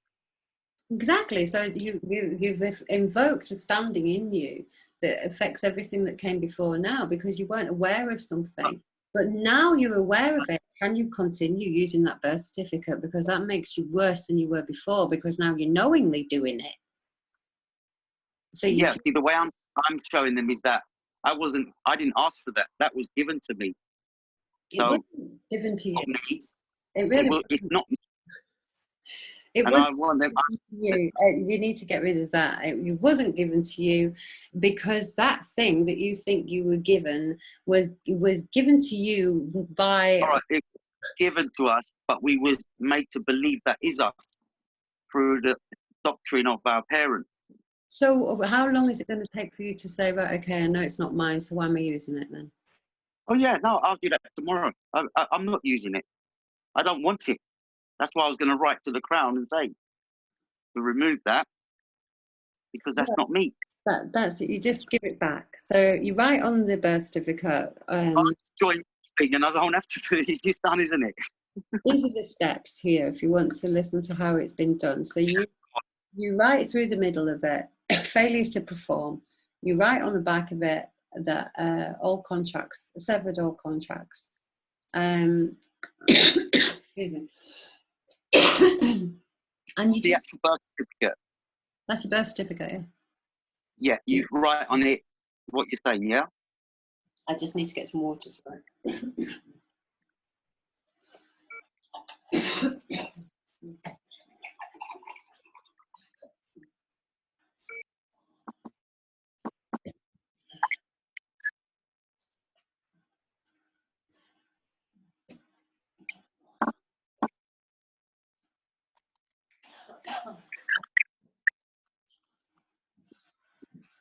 Are you in Greece now or in the UK?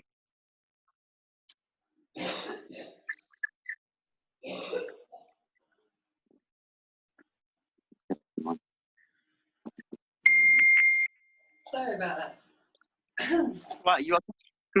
I hope you're okay. I am, yeah. He says.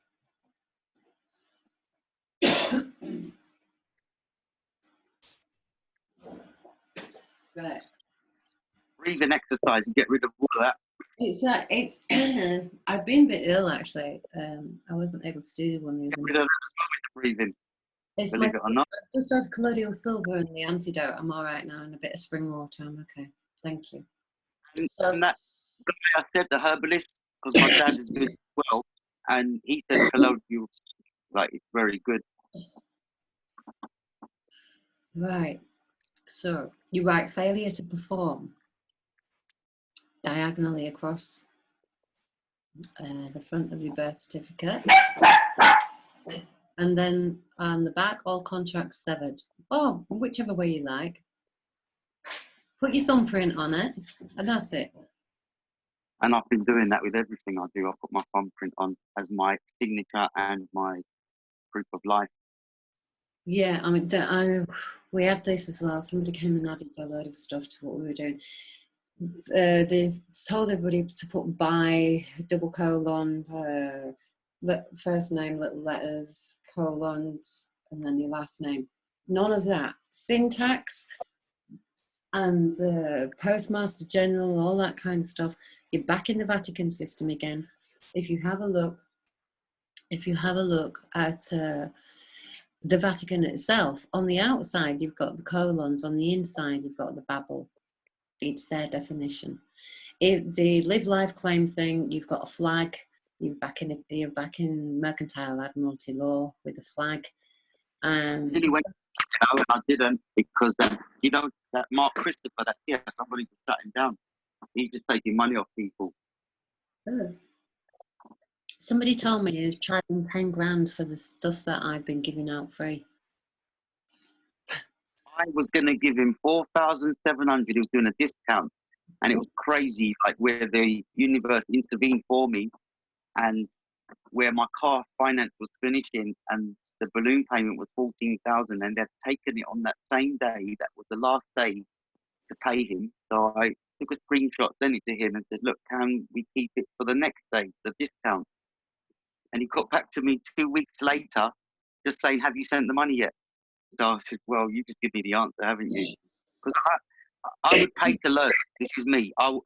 Even if it's wrong, I'd pay to see it and make my own mind up. But he showed me before I got in there. Anyone who's telling you to pay them to get out of Slaveville hasn't done their job right, have they? Because they wouldn't be asking you for money. I've done 4 years. I've been doing this, and where have you been? 10 years, and I haven't known about you. They've been hiding you from me. Well, they did. They did hide me from you. Yeah, and I got your first video at 10 o'clock in the evening on Tuesday night, and I sat there and watched all of your videos until 1 o'clock in the afternoon the next day. And even when I went to the toilet, I just put the volume up. Wow. And everything you're doing, and I love it. I love it. That's great. I just wanted to make sure that there was no trustee higher than that has got control to go from one slave system to another, because I will not entertain that or let anyone I know, loved ones, entertain that. Exactly. But telling everyone to join your system. Some people don't like that because they want to blame somebody if it don't work out right. And this is, when right. doing this, it was like, but you're my trustee, and no, I'm not.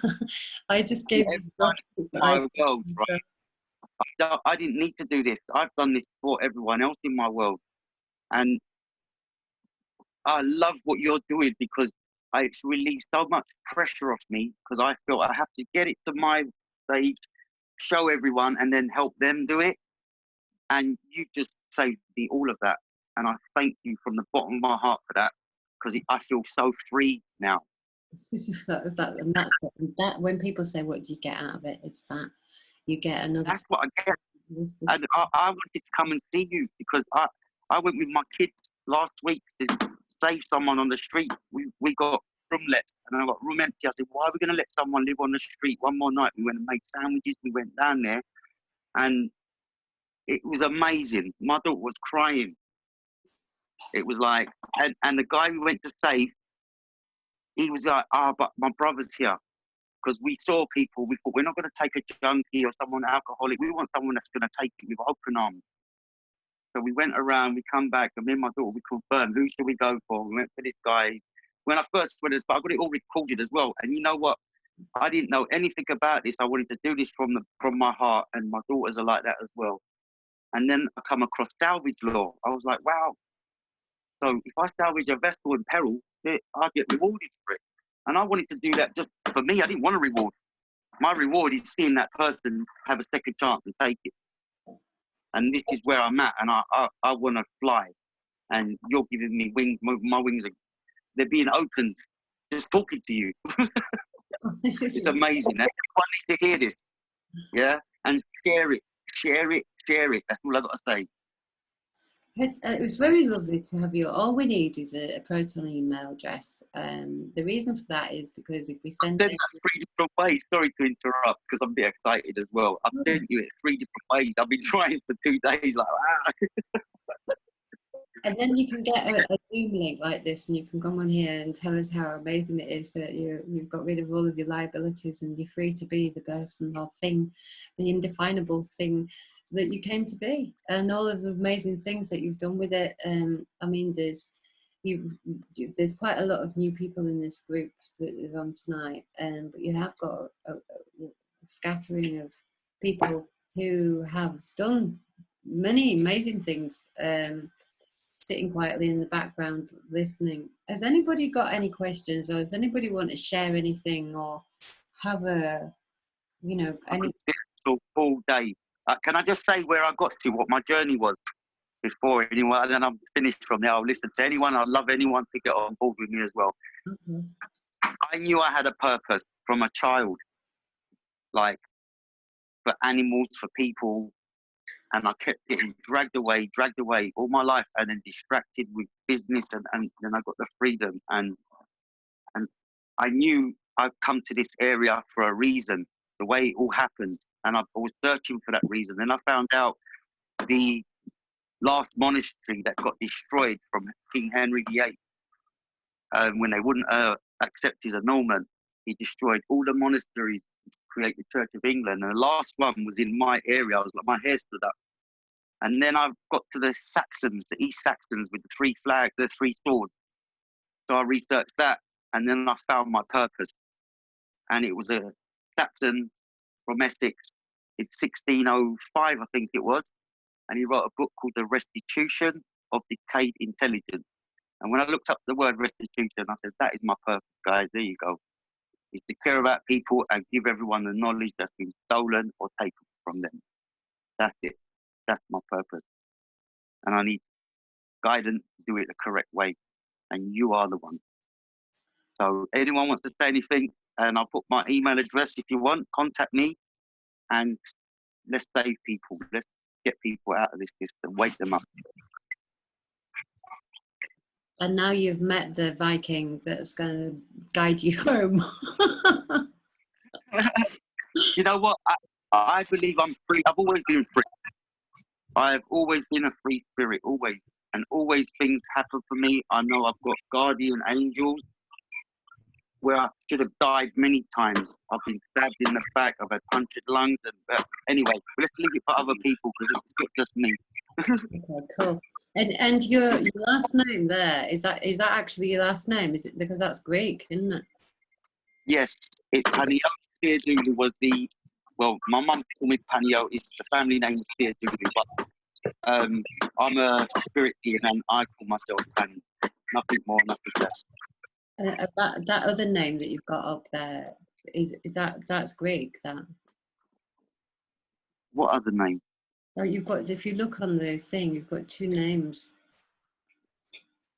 on the participants when you speak. On the Zoom chat? Yeah. I don't know. Where do I find that? Because you know what, I get my kids to do all the technical stuff. Because that's a Greek name there you've got. Where would I find that? If you look when you speak, doesn't it not come up on the black tab at the top of your screen? No. I don't want to say it in case it is actually. Yeah, I've got nothing to hide. It's Theodulu, yeah. What? Yeah. That's the legal fiction. That's the legal fiction, yeah. Servant of God, slave of God. Lulu is slave and Theo is God. It is, yeah. It is. Okay, so we'll sever that contract then. Yeah. Right. Well, I don't respond to that anyway. That's me. Well, it's what we laugh about. We're like, oh yeah, we put so many more hours in now than we ever did when we were working for the slavery system. But we're like consenting slaves of kindness credits now because it's not, don't feel like work. It's like you just said there, this is the reward, this is your return on your investment, is empowering people and getting them out of this system and just feeling like. That's why you're called a light worker, because it's light work, it's enjoyment. And I've been doing this for a while, and people go, it drives them mad. And I say, if you can't do it, leave it. Let me deal with it, because I thrive on getting truth and facts. because that's all that matters in this world. You've been standing surety. I have a YouTube channel called Truth and Facts Matter. You've been standing surety to a few people with these with the water bills already, have you? With the what, sorry? You mentioned about the water bill. You've been standing surety to people's water bills. No, I've just been going knocking on doors. So listen, if you think there's something wrong with this world, I don't want nothing from you, because I know people knock on the doors for something. And if you want to get on board, give us your phone number, email address, but save you money right now. And all I want you to do is be the leader of you. That is it. What? All I want for people is to be the leader of themselves, Right. So if we because they think they're insignificant, they're useless. And I showed them there's no need to going out. And if they're charging you the same going out, they've got it on their website it's called an abatement, right? And it's disgusting because you basically caught them stealing. And then they say, okay, go on our website, tell us how much sprinkler you used, how many days you use it, how many hours. And they've given me 68% discount. And I said, yeah, but what about this £1,000 bill? Oh, no, it's only from now on now that you caught her. So since then, I haven't paid the bill. And that's it. I'm just, all of them. Scottish Power done it to me. I went to the Ombudsman. I showed them they've committed fraud, where I gave them 3 account numbers, and they took from one account, which are different 2 entities, to take for that account. And the Ombudsman said, no, you have to pay it. I've called police where someone's going with a knife to kill someone, and they told me, well, has he been hurt? I said, excuse me? There's other tenants there.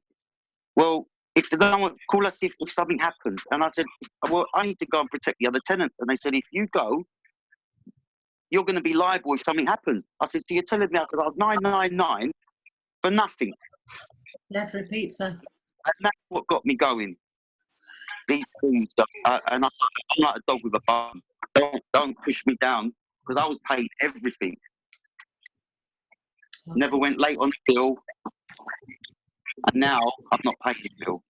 Right. Well, so just all you need to do is send over the account numbers, the names of the companies, and the amount, and then we're just going to give you a receipt to say thank you very much for charging. Well, I've been doing A for B. I've been sending them A for B. Yeah, they're you're back in the system again. We're past that stage. I know. We need to have another chat. They've Other got people nothing. chat. They've got nothing Sorry? they're going to accept for value. We don't accept that for value. We know it's fraud, and we know it's a method of laundering your account and granting you consent. So we're not accepting that for value. It's a piece of paper to commit fraud. Can they? So we're just going to give you a receipt to say thank you very much for assigning that credit, because that was potential credit that you have retired from crediting into their system. You assigned it into the Kindness Credit account, and the Kindness Credit account is going to credit the HM government's overdrawn Kindness Credit account with whatever it is that you've sent over in your assignment. That's how it works, and you get a receipt. Right. Okay. Okay. And what can I do to give this 5 out? Because I want to give no matter what. Right, well, I'd like you to go door to door and say, hello, I'm Minister Emoven, and I'm here to stand surety to your council tax and your water bills, your gas bills, your electricity, and any other debt that you've got. And I've come to give you a... I'll be out on Monday. If you send me just a script. Yeah, I've got a script already. I'll go out on Monday. I've got 2 employees, and I'll get them out as well. Cool, that's great. Okay, that's all we need. And then we just need to raise the awareness, and we'll send you some antidote spray and certificates. Remember what I said, like I found my purpose. I'm 47 years old and I just found it this year. That's brilliant. That's really, really good. And I used to assist people. I used to say help, but it's not help, it's assist them. But now I know it's to restore the intelligence that's been taken from people by these televisions and phones and games and crap. Right, well, I'll send you over the script, and anybody else who wants to do that, because that is the best way of getting this information across to people. Go to their doors, and relieve them of their fear. I'm here with them, the secured party creditor of HM government. Here's my warranty card. I've come to give you the antidote, or you can sit and wait for Bill Gates' version. It's up to you.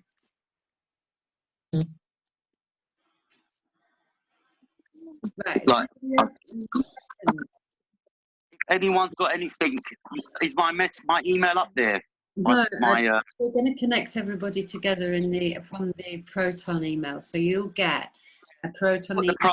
email up there. I've put it up there. Someone asked something with their email, and I put that.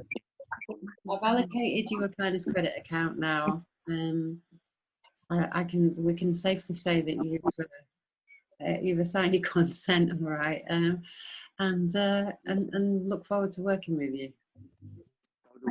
So do I. I'd love to meet you as well. Okay, well, I'm in Delphi. Are you in Greece or in the UK at the moment? I'm in Delphi. Okay. Your granddad lived in Athens for 40 years. You still live there? No, he's buried in Cyprus now with his, well, wanted to be with his mum, but he's got to wait a couple of years because his sister threw her husband in there. He's probably rolling in his grave, my granddad. He's a strong man, like a... I'm sure for sorting this mess out. So, Minister of Events Sweden's got his hand up. Who's this from? Hello, Minister Emoven, Greece. I need you to speak to basically talk me through the UCC1 filing for Sweden. Right. Because I've had someone give a little word in my ear that they're going to start locking down here from June, and I need to secure this place. So you don't have to do it here and now. If you could just talk me through it at some stage, and I'll do what needs to be done here. We need this is. And what I remember, I sent you that email over. We need the assignment of consent of the people there for this to work. That's why it took so long for England to get done, because we just didn't have it. There was a lot, but it didn't amount to enough to warrant the UCC one that we wanted to apply. Okay. It just with one being there, accumulating debt that from, let's say, 6 different companies, it's not enough to with. That's the problem. And it does have to be, we have to be, if we're talking about, okay, we're going to be accountable, we have to be accountable. We have to be able to say, right, this is these accounts, this is this ledger book, this is this accounting system, and this is the evidence based on what it was that the claims were being made. And that's the sticking point for everywhere. And because you are one in like you said, you've not got a lot of contact with the people in your surrounding community. That's what you need. You need to go door to door. I've told you, got to go. Everybody got a door to door. You remember, they used to call you the Bible bashers. I remember my mum would go, oh my God, the Bible bashers really don't answer the door. And it's the we're like that now. We're worse than that. I hear what you're saying. I hear what you're saying, but I know what's going to roll out here soon. Now I've got some paperwork sorted as far as the 5G is concerned in England and here, and I'm going to be I can share that with everybody. But obviously, I'm not going to use a legal fiction. I will be using Minister Emoven for that little treat. But I mean, that should pretty much stitch them up. Well, in every way, shape, and form, in every angle, because they won't accept liability, and obviously they've got no insurance for it. So hopefully that will be a big fundraiser for the trust, and it should stop the rollout as well, with any luck, in every country. I know a guy in Australia who's done it with the fluoridation in the water in his state, and it stopped within 14 days. And I basically mimicked what he was doing. So I mean, there's no reason why it shouldn't work for the 5G. And this is a big sticking point as far as the rollout's concerned for these maniacs' agenda, isn't it? Well, I mean, you could just stick a notice on it and restore it. But you have got the debt. I'm trying, if we can get this other one, which is the trust depository, we're supposed to assign it over to me. and they just, you know, still asking questions, because what we've done is we've used their claim. We haven't. The whole point was we couldn't lay a claim because we were back in the system again. So we use that. If you're claiming that, then that's what we're talking about. And so that if we get that assigned across, then that one is all of them. It's every single corporation, every single government in the world pretending to be a government, every single listing inside Securities Exchange Commission, that one. And I thought we were going to have to do it from scratch. But he sent me over part of it, and I just need to clarify a few things with him, so that he can fully comprehend what it is that we're talking about. Now, I just want to cover something that's popped up in the box there. When you are assigning your consent, you are universal law community trust is not a trust. It is the thing you feel when you hear or see somebody or meet somebody. It is you assigning your consent back to your own execution. I'm going to decide who I trust and with what. If further down the line, immediately that has already created you a private family trust. Your family trust is now private. You've got your kindness credits, which is private. If you want to use a different currency or seashells or whatever it is, then do it. Nobody's telling you, you need to do this and it has to be like this. No, we're saying do whatever the hell it is that you came here to do, but just don't do that, which is commit fraud on your soul. If you No, I mean,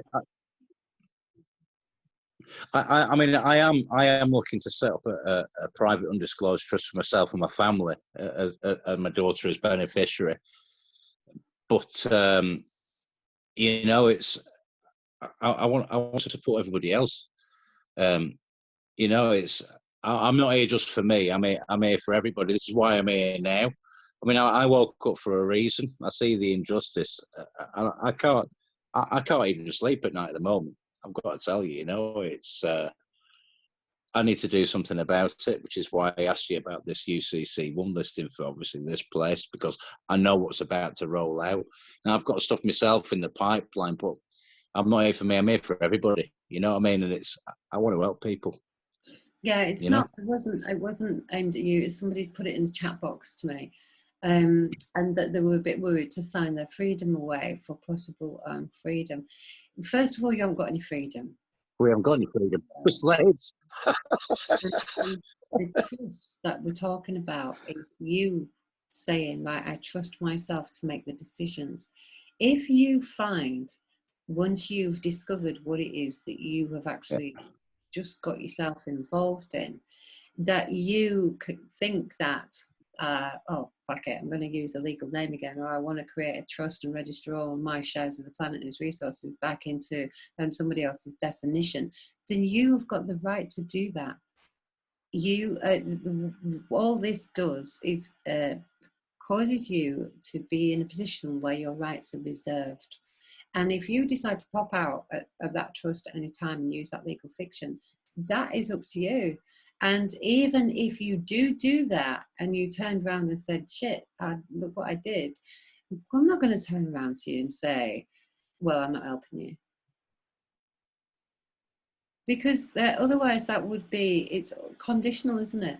We're teaching or sharing unconditional beings, you know, and kindness and consideration and love in that frequency, which if even, you know, you think, oh my God, they haven't listened, they've done all of this, where's their rocks and all of that. That's am I going to put conditions on it and say, you know, I told you that if you didn't put a rock in your hand, I'm not going to speak to you again. Have you got a rock? Have you got a rock yet, Minister around Sweden? Well, I mean, I live in Sweden. I could take some pictures of the rocks in my garden, but they're worth billions. You know, I've got many rocks. So this is a good example. So even though Minister Emoven in Sweden hasn't used a rock yet, I'm still talking to him. So, you know, the question there that's come in the box, if at any time you feel like, oh, I've got to use that name, or they've got you in the police station and you go, I've got to use that name, it doesn't matter. Okay, it only matters for you because you feel like shit, because you know that actually I've now knowingly done it, and I didn't stand the inconvenience for as long as I thought I might, you know, and you don't need somebody sitting in the background making it even more difficult than the situation that you've created for yourself. So any help, if you turn around and said, this particular person who's written here and said, right, I've done this and I want to look at creating a private trust, it means that you haven't fully understood what it is that you've got, first of all. And so, you know, come on some more webinars. Don't. What you've got to get is that you, first of all, you haven't got any freedom. This process stops you from handing your rights away. What you do then with those rights and where you invest them and what, that's down to you. I'm going to come and dictate your life to you. And I've said this to people all along, it doesn't matter to me what you do or don't do. I've got my community around me. I've got the food growing in the garden. We've got our shops. You know, people have just come and said, how is it that you did these things? And I said, well, I did this. And that's why, you know, I don't need people to come and say that thing that you did, you didn't doing it right, and you need to do it like this, and you need to really, you know, shut up, because it works for me. And take what it is, this baseline, if you like, this platform, and build your own reality on it. So if you find that I think I need to create a private trust, you haven't understood what it is that you've got first. But if you want to do that, that's your right to do that. So it's the right of these people who want to go and take the vaccination. Go do it. Do it. You've got a right to choose. And that's why they're waiting on you because they know that it's all by consent. But when I don't actually realise, we're ruled by consent and I don't consent to this, but my name's debt slave, whatever. Well, you just consented to it. And that is the only real thing that I'm sharing, is that if you don't do that, none of that shit can happen to you. But what happens after you don't do that is down to you. At the end of the day, everything's in commerce, isn't it? Everything's contract, whether it's a rollout of 5G. By saying nothing, you're actually consenting to it. Everything's contract. If you say nothing, it's tacit agreement, isn't it? Yeah. Some other questions that have come in here. With all your rights reserved, Sarah, you would do that. If you need the NHS, Christ, if I needed the NHS, I'd rather go and drive myself off a cliff, first of all. If I broke,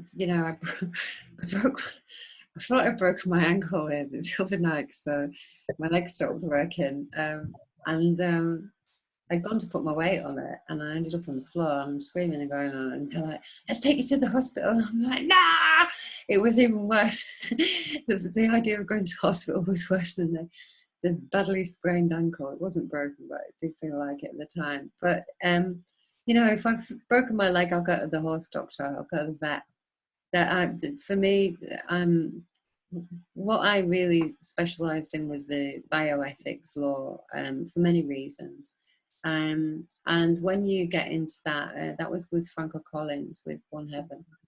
And going and examining really, the Hippocratic Oath and the words cure and remedy and healing and therapy and all of these things that they've defined as what we thought it was to heal us, it's actually to harm you. So as far as, like we said, now what we've got is all of these amazing people who've stopped crediting that community that they were crediting before, which are the NHS and this system, and they've come across and said, right, okay, well, I'm a nurse, or I'm a carer, or the guys who, like I was saying, about making turbines, jet engine designers. We've got engineers, builders, plumbers, because you always have been the community. It's just, what is it? When I say I need some healthcare, and I'll go to look at the NHS, bloody hell, no. If I've got access to organic food, I need less healthcare because my food's sustaining me healthily. Okay, you know, might be in an accident or whatever, and that at that level, okay. When it's an instantaneous action, okay, but not to prolong my sickness and in the name of health. As far as the benefits go, there's nothing can be described as a benefit from having anything to do with these administrators of your account, which is the government or the DWP. But there is a transition period at this time where, you know, until you've got a community around you, like we've got here, where you can go and say, right, okay, I'm giving you some potatoes and my daughter wants the meat. So, you know, and you're doing those exchanges, there is this transition point. The quicker that we get face to face and door to door and get everybody in the right frame of mind, you know, the quicker it'll be when you don't even need to think about, I don't need to think, I get £600 a month on universal credit, and I have discharged my gas, my water, my electricity, and my council tax. And you can actually contact your council and ask them, is it true that somebody else can pay my council tax without affecting my housing benefit? And you'll find that yes, that's true. And you've got all of that, whatever those going out. We've got a document called Financial Logic, which is also in the group in files, and have a look at that and run that by the people that you would normally give slave tokens to, and say, you know, you want me to give you 100 quid for that thing that you just did. What are you going to do with that money? Well, don't be so bloody nosy, they'll probably say to you first. And then say, well, you know, I'm here to help, because the reason why I've got that 100 quid to come to you now, and I didn't have it 3 weeks ago, 4 weeks ago, is because I went on this website, discharged all of my liabilities, and it meant that the money that I would normally have had to pay over there, I've been able to come here and invest it in you. And I don't want you to invest what I've just given you there back into the system if I can help you. Now what am I doing? I'm paying forward, I'm extending my kindness credit account forward to stand surety to somebody else who hasn't heard anything about this yet. So how much do you spend on all of those things every month? It's more than 100 quid. For everybody, it's more. So immediately, you've saved him whatever that is, not just for that month. Whatever it was that he just gave you there that he thought he needed to charge you 100 quid for, you've just put the value up to whatever it is that his liabilities are, so that the next person who walks through the door to exchange slave tokens with that guy or woman in their business is in their pocket. 100% of the energy of both of those parties. Now the guy can turn around and extend some of his kindness back to his next customer and say, look, I had to charge you 100 quid for that last time you came in here, but because I've discharged all of my liabilities, I only have to charge you 50, 20. Now I get my food from putting me 5 hours in, I only have to charge you 5. Suddenly I'm more competitive in my community with everybody else, because I can give you the service and only charge you 10% instead of charging you 90% and keeping 10% for myself and giving the other 90 to the system, because that's actually what you're doing when you use slave tokens. So then the customer that's walked through the door, then suddenly he's like, well, I'm interested in doing, I want to know how it is that you're so cheap. Well, I'm so cheap because I'm cheap. I'm so cheap. I'm free because I'm free. I'm free. In fact, my energy is now freely given to you. I don't need anything from you at all. I just need now to just do the same thing that I did, so you can pass this freedom on to somebody else. And that's the freedom that we're talking about sharing. That answer your question, Sarah? Oh, she's gone. She's gone dancing now. Oh, good. Oh, it was Daisy. Sorry, Daisy. Was it your question? The chat box has come a little bit upside down. So you still obviously. What you'll find is that you know, when we say, oh, people claiming benefits, you're only claiming benefits because you had loads of overheads. If all those overheads have disappeared with one press of the button, do you need to still claim those benefits? The answer is no. I need a bit for my food. Okay, well, here's an organic food supplier. Go to the farm there and put your 5 hours in, grow it yourself with all the rest of us. And you don't even have to pay for that. I had to pay my rent. Well, we've done a quiet title for you and restored the right of use of the property and offset 120 grand off the debt that the bank had said that they were claiming against the landlord, which is why your rent was so high. And then we brought the landlord in and said, oh, here you go. We've got that buy-to-let property there that's been discharged, so don't charge him any rent. And we'll do the same thing for your house that you live in. And okay, you know, was people like, well, they're the capitalists and they did this and all of this, that we're all capitalists if we all add something to something, you know, and say, I'm going to give you this, but you're going to give me 10% more than what I paid for it because I've got these debts to pay. And that's the chain we're breaking. Somebody talked about buying a house. You go down the chain.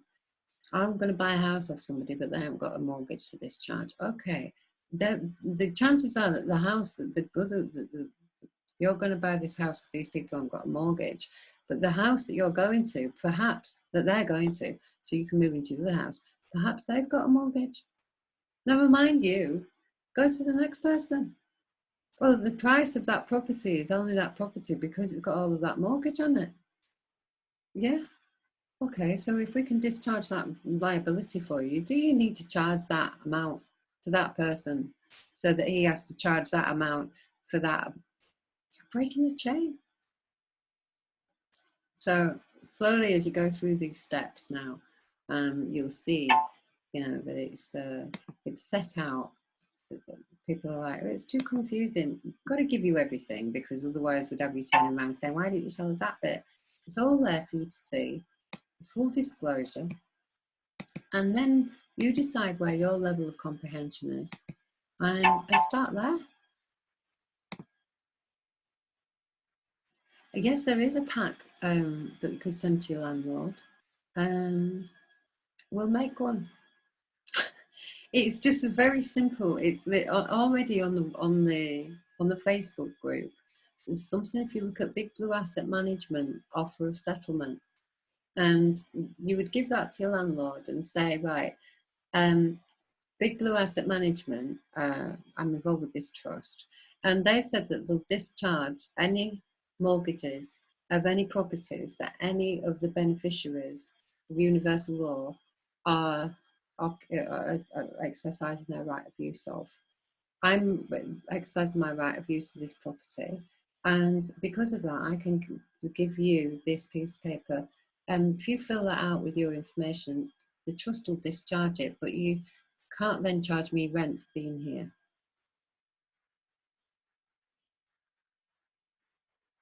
We've done this. We've got right of use of flat apartments, shops, houses, cars, because we didn't want money. We wanted the thing that we thought we wanted, the thing that we wanted the right of use of, and we all put money in the way. And we think that we need this money in order for us to exercise our right of use. And it is that belief that you shatter into pieces when you pick up a rock and put it in somebody's hand. And you say, that's my level, that's my token of my energy. What the hell, you can give me a rock? Yeah, but you don't know that that rock represents my share of the planet and its resources. And I want you to take whatever it is that you need out of there. And I'm going to show you how that you put your share of this rock back in your hand, and you give that to somebody else instead. And this is Sparta. This is Sparta. This is what the Greeks used for money before the Romans came and took it all.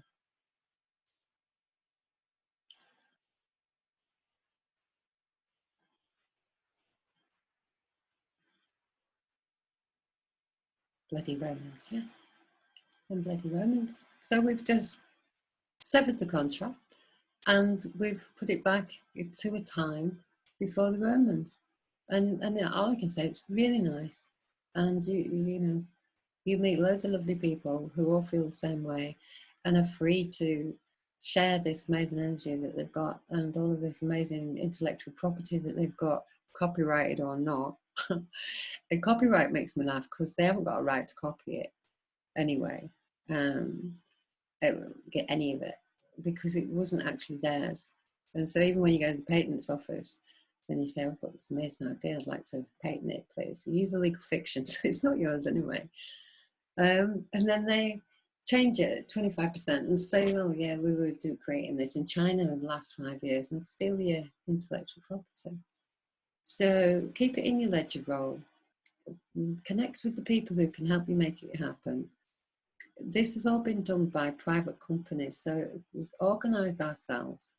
We want a People's Protection Patrol, and we've got some amazing people who've come in and sharing martial arts, and it's tactical training, restraint and arrest procedures.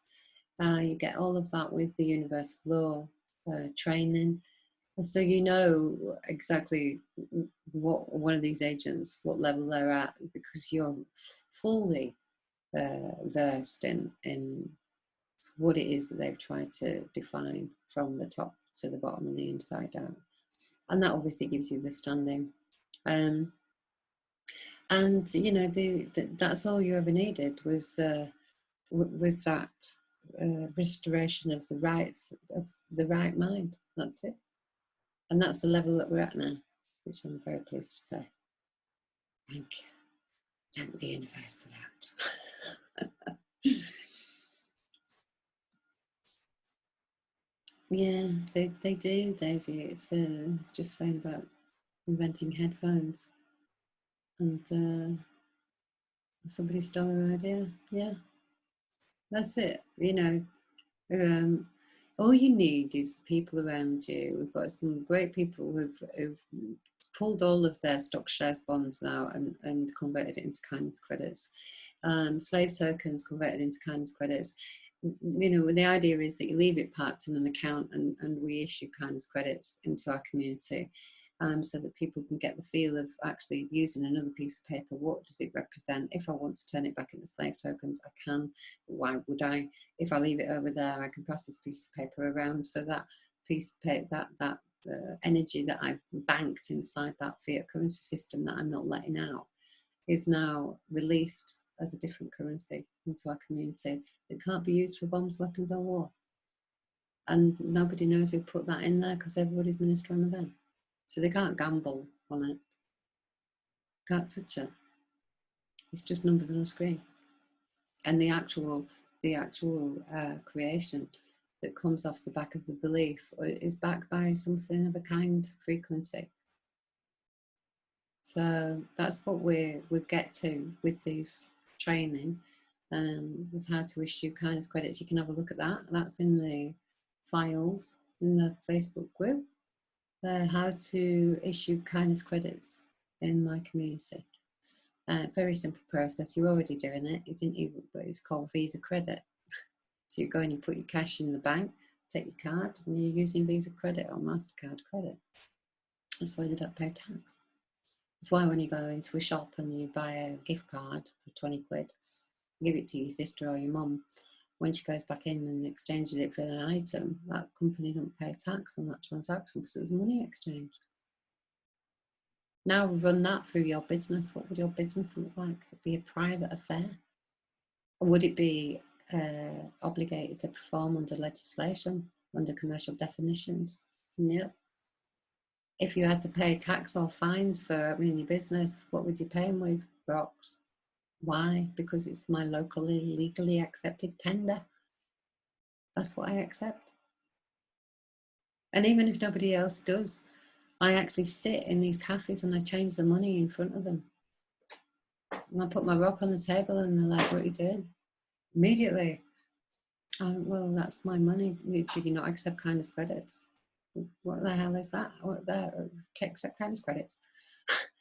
You've not heard about kindness credits. Okay, so I'll have to change my kindness credits back into slave tokens for you then, I see today, and I suppose then you're going to charge me tax for your indebted mind. You're asking me to buy your indebted mind because you haven't learnt about kindness credits. So now my coffee is 23% more, and it's shit because it's from because it's from Nestle. So you've poisoned me and you've charged me tax for it. Great. So, and now they're interested. Now, you know, they're a bit offended because you've insulted them with the coffee. You know, I can't afford organic in here because you know, it's so expensive. So I've had to have Nestle, and let's say it's €1. So I need 2 rocks. Each one of those rocks is the same as 50 cents. So for my own accounting, I'm doing this. I need to show my trust, my kindness credit account, that I have had to change 2 of my kindness credits into 2 of my kinds of kindness, into 1 slave token. So I'm writing a receipt, 2 kinds of kindness, 16 kinds of kindness in 1 kindness credit. So how much? It's the 16 kinds of kindness in 1 kindness credit, and each kind of kindness is 50 cents. How much is 1 kindness credit worth in slave tokens? Anybody?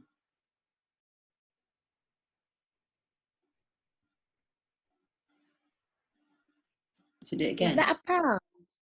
Hey? Would that be a pound? No, there's, so each kind, so in 1 kindness credit, there are 16 kinds of kindness. Each kind of kindness is the same as 50 pence or 50 cents. How many, if I've got 16 of those kinds now, how many pounds have I got if I've got 1 kindness credit?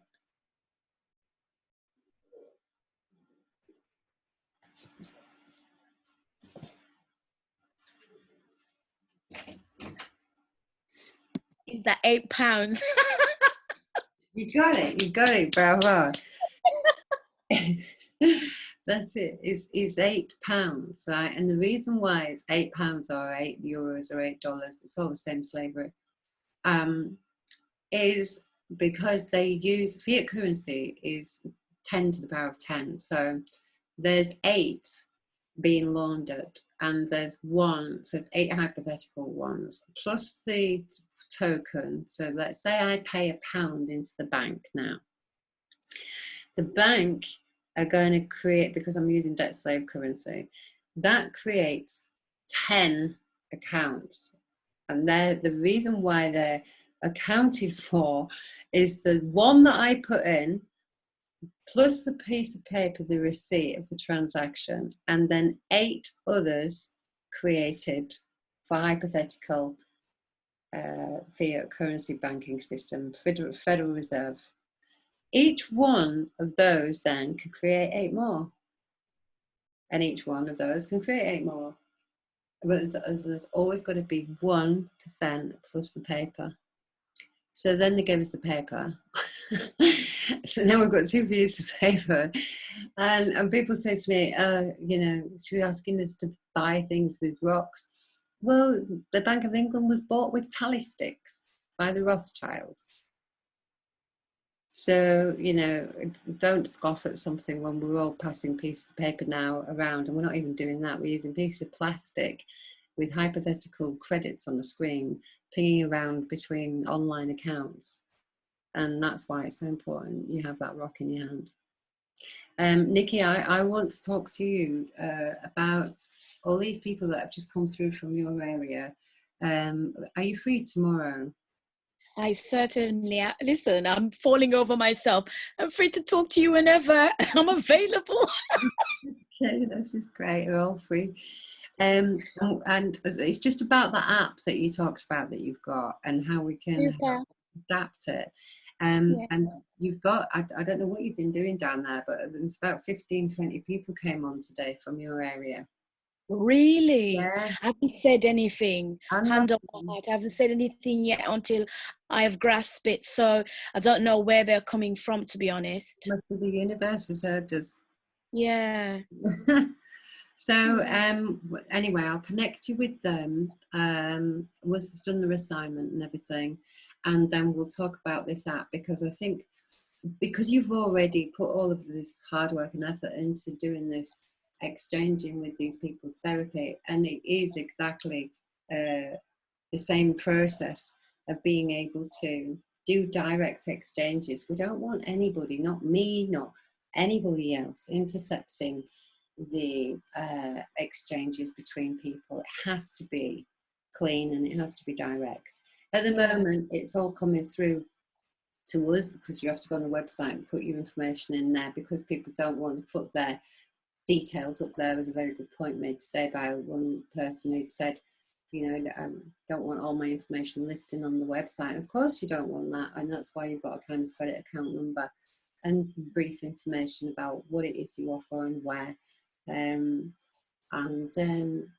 But then obviously what's happening in the back, there is this manual interaction, which can be really seamless if we had all of these people's information on an app that you can download on your phone.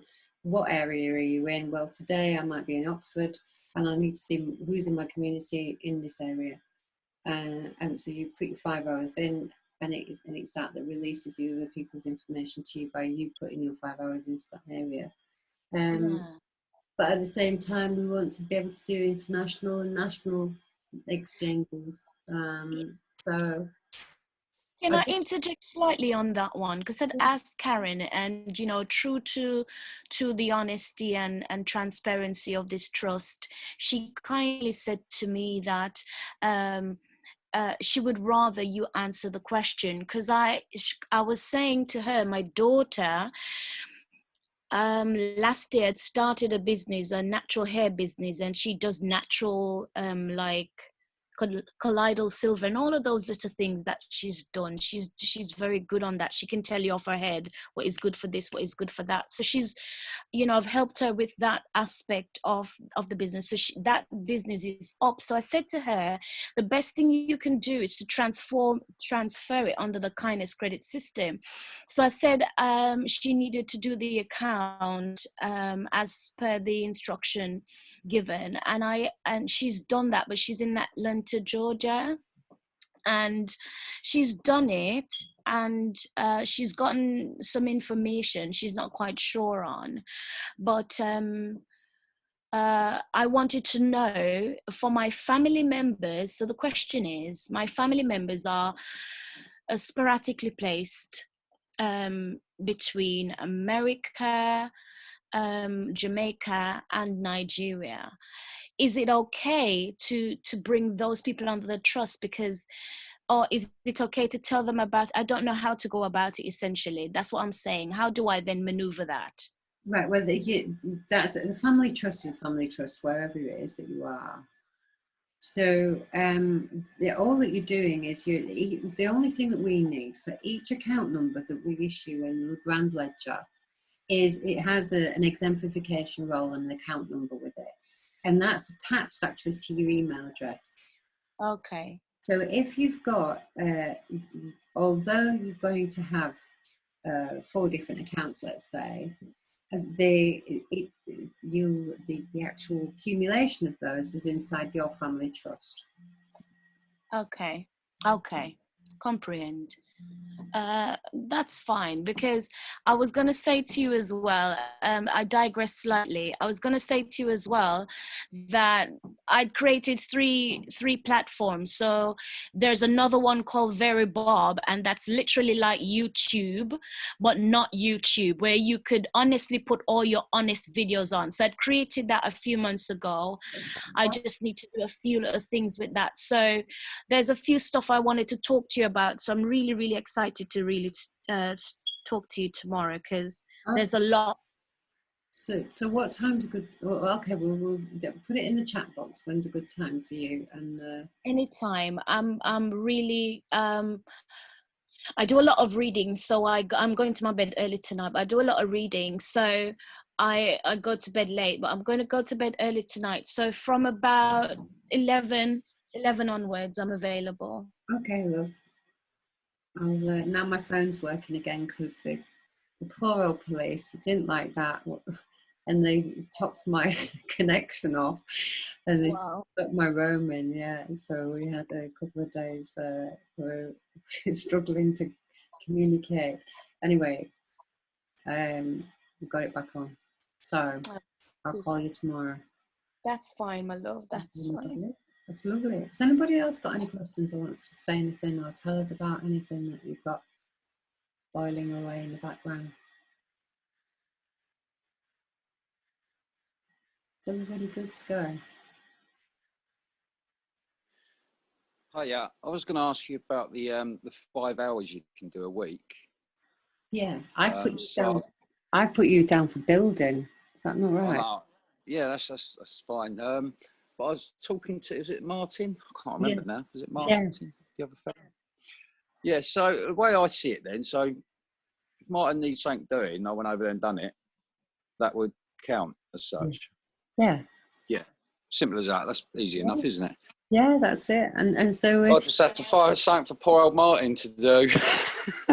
yeah, I'm sure you'll find something for him to do if you get up to that hospital. You'll get up there.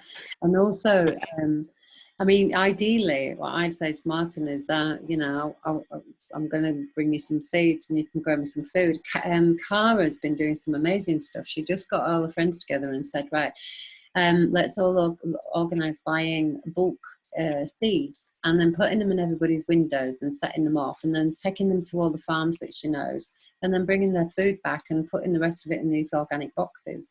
So how is it signed off then? Does he contact you and say, yep, he's done that?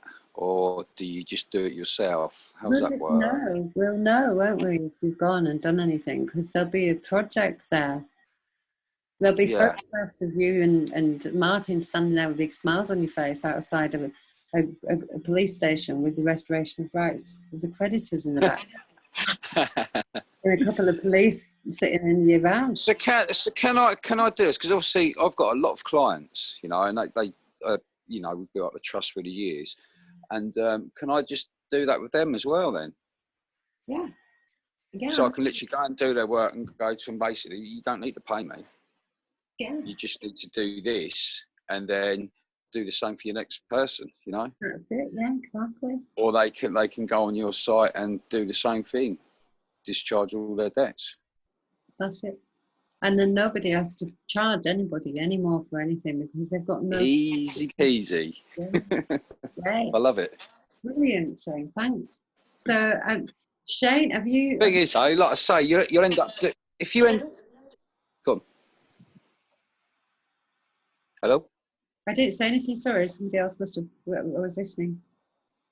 Oh, did they? I lost where I was now. Yes, that's basically all I wanted to know. So I can have a chat with Martin about that. Right, I'm going to meet up with him Jen's and go from there. well. Jen, are you there? Because I've lost you down the thing. Have you lost me, have you? No, Jen's gone. We've only got 7 of us on now. There was 17 of us before.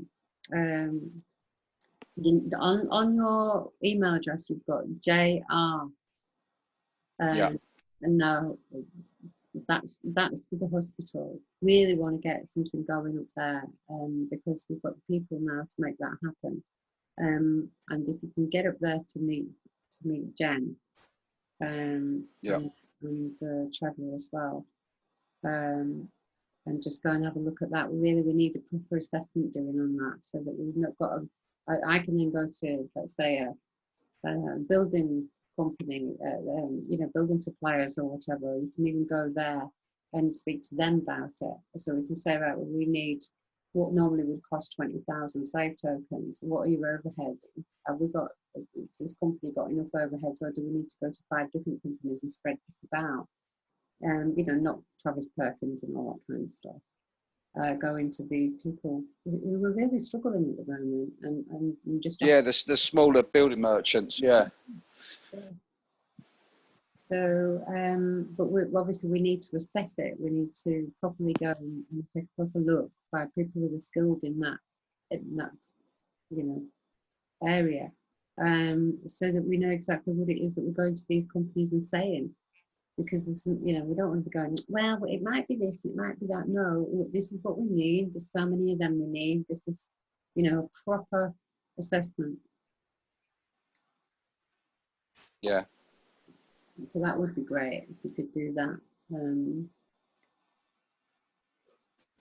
Well, I've got people. Well, most of my mates are all builders, and they're all in different trades. So, it's, yeah, I'm sure they'd come up and have a look. And Dave here, And assess, like, you know, if it's wiring, plumbing, great. windows, whatever it is, really. Well, Dave, I've even got an architect, actually.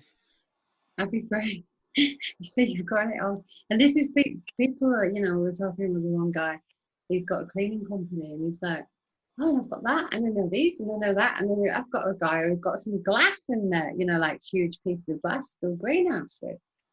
And it's only when we start to think about our contacts, and we've got a huge network, all of us together, of people that we've been interacting with, and by going and offering them this right now in the middle of this hell on earth, you know, it can be the savior for them. Yeah, I mean, they're just suppressing us, aren't they, at the moment? We're all stuck in our own bubbles trying to pay our ways through life, and it's a right struggle. I mean, your ways just makes more sense to me.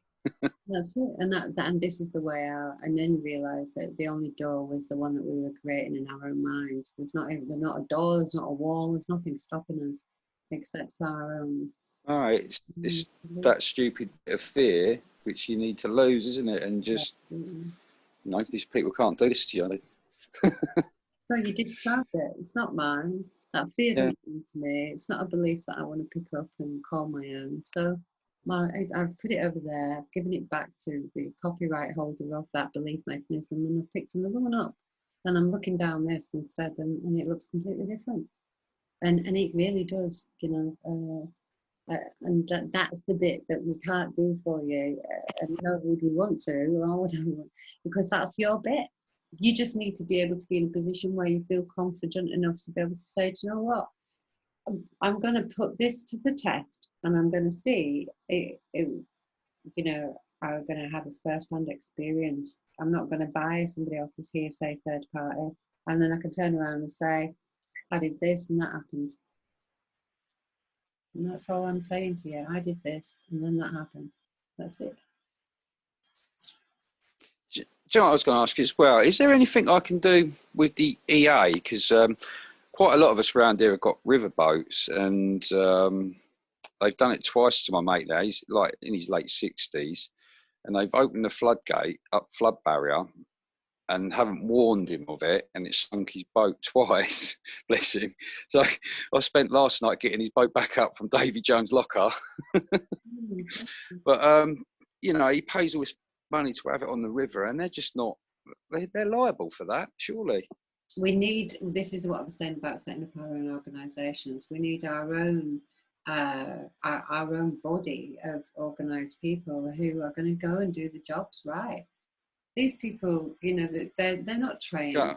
They go and they drag all of the riverbed out and all of that, and chop the trees down, and use all the land for building on, and all of this, and like you just said there, complete disregard for anybody else. I'm just doing my job right, because I've just been paid a load of shit slave tokens, and I am not thinking about what it is that I'm actually doing, because I'm too busy thinking about the fact that I get paid a pittance, and I, you know, want to be a football player. And so they have got absolutely no consideration for their actions. And so we want an organisation of self-determined people who take responsibility for the decisions that they make. And that bit is your responsibility. You're responsible for the water, you're responsible for the wildlife, you're responsible for the trees, you're responsible for this, and really give back to people some kind of value. You know, we just go wantonly through this environment and just hack it to pieces, and we haven't got any value to it or ourselves, or because we know that we're subconsciously or consciously, we know that we're a slave to a system that nobody even asked us, do we want to be a part of? Now we're saying, do you want to be a part of the system, or do you want to create a new one, a new structure? Quite interesting because I I refused to pay for my river license for 7 years and I did get away with it, and then I started paying it again 2 years ago, and now I stopped again. So And who they did do that? sent me a letter. Pardon? Yes, send that over. It's all the same. They, you know, the waters and the waterways and the rivers, they're all asset, and you know, it's absolutely diabolical. Come to Greece and have a look at the rivers here. Incredible. Clean, the water's clean. Well, I actually wrote to them. I actually wrote. I've got a bad connection. Hello. Yeah, I can hear you. Oh, I've got a really bad connection. Sounds like. Yeah, I actually wrote to him. So they sent me a nasty letter, all in red writing, threatening me with £1,000 fine and all the rest of it. So I just wrote one back and asked them to show me proof of contract that they own the riverway, the land, and all the rest of it. So they sent me a history lesson, which was all to do with the statutory law. So, It's very interesting. I just looked at it and I thought, is that the best you got? but you see that because we're all using slave tokens, that's why. If you break that slave token belief, then okay, well, I'll pay you. This is what I got. Have a rock. What do you mean? You know, you're going to pay me with a rock? Well, that's all I've got. I only use rocks, and immediately I can't be in commerce. Yeah. I can't be in commerce. Yeah. If I'm driving down the road and I've got a taxi sign, right? I might take some rocks down to them. Yeah, take some rocks. The equity swap. Tell them that this is a change from the debt equity swap that was done on the account issued by the HM government that issued the license to them. It's very liberating. You know, Yeah. I was saying about even if you're a taxi driver with a sign above your head saying taxi, and you've got rocks and a receipt in your car. We've done this with the guy in Athens to prove that that's what you have to pay your tax with rocks, because that's what I collected at point of sale. Yeah. You've seen these big shopping centres like So, Harrods, and if you go and have a look, these big shopping places, and it says duty-free shopping in here. If you've got a passport from another country that's not part of the EU, you don't pay tax if you show your passport. right. You don't exist in their system. You're Minister Emoven and you're under warrant. The warranty card is issued from ELAS. Where's ELAS? It's not defined anywhere in man-made definition because ELAS is rock of light.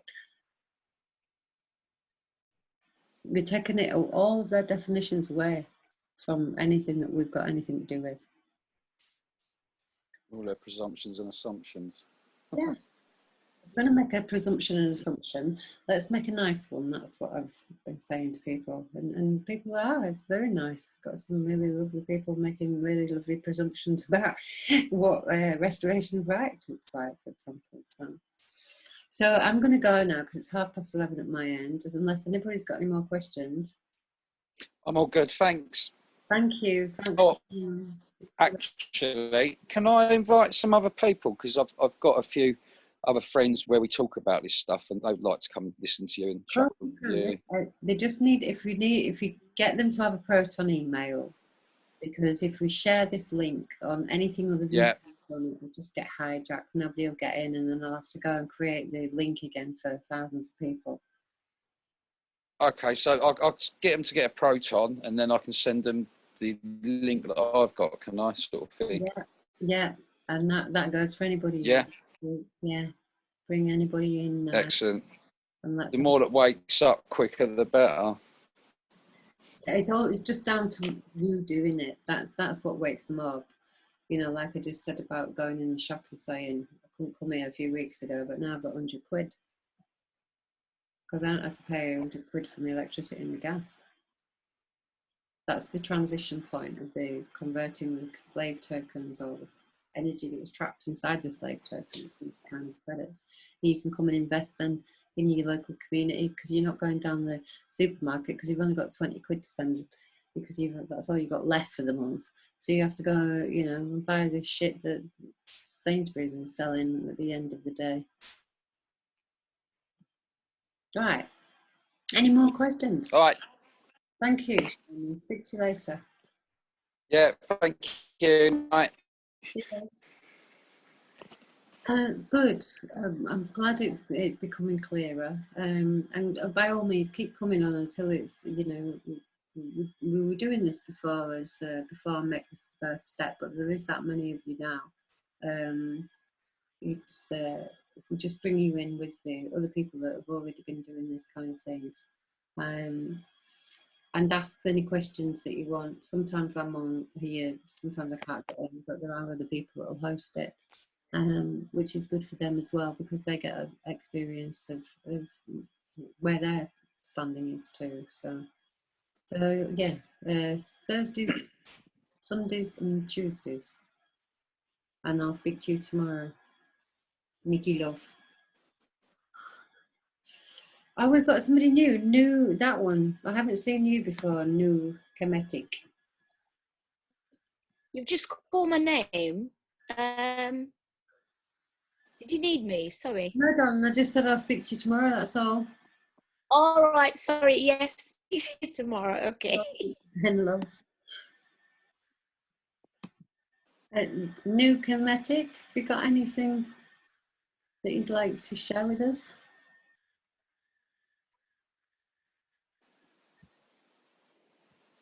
No. Sorry. Yeah. I interject slightly. So sorry. I've just downloaded Facebook and added you again. Added you, not again. Added you. So I've just downloaded it and added you just to make sure the note of my name. Okay, love. All right. Sorry. No problem. Okay, cool. I'm going to go and thank you all for coming. And we'll see you again or speak to you again on Sunday if you're all.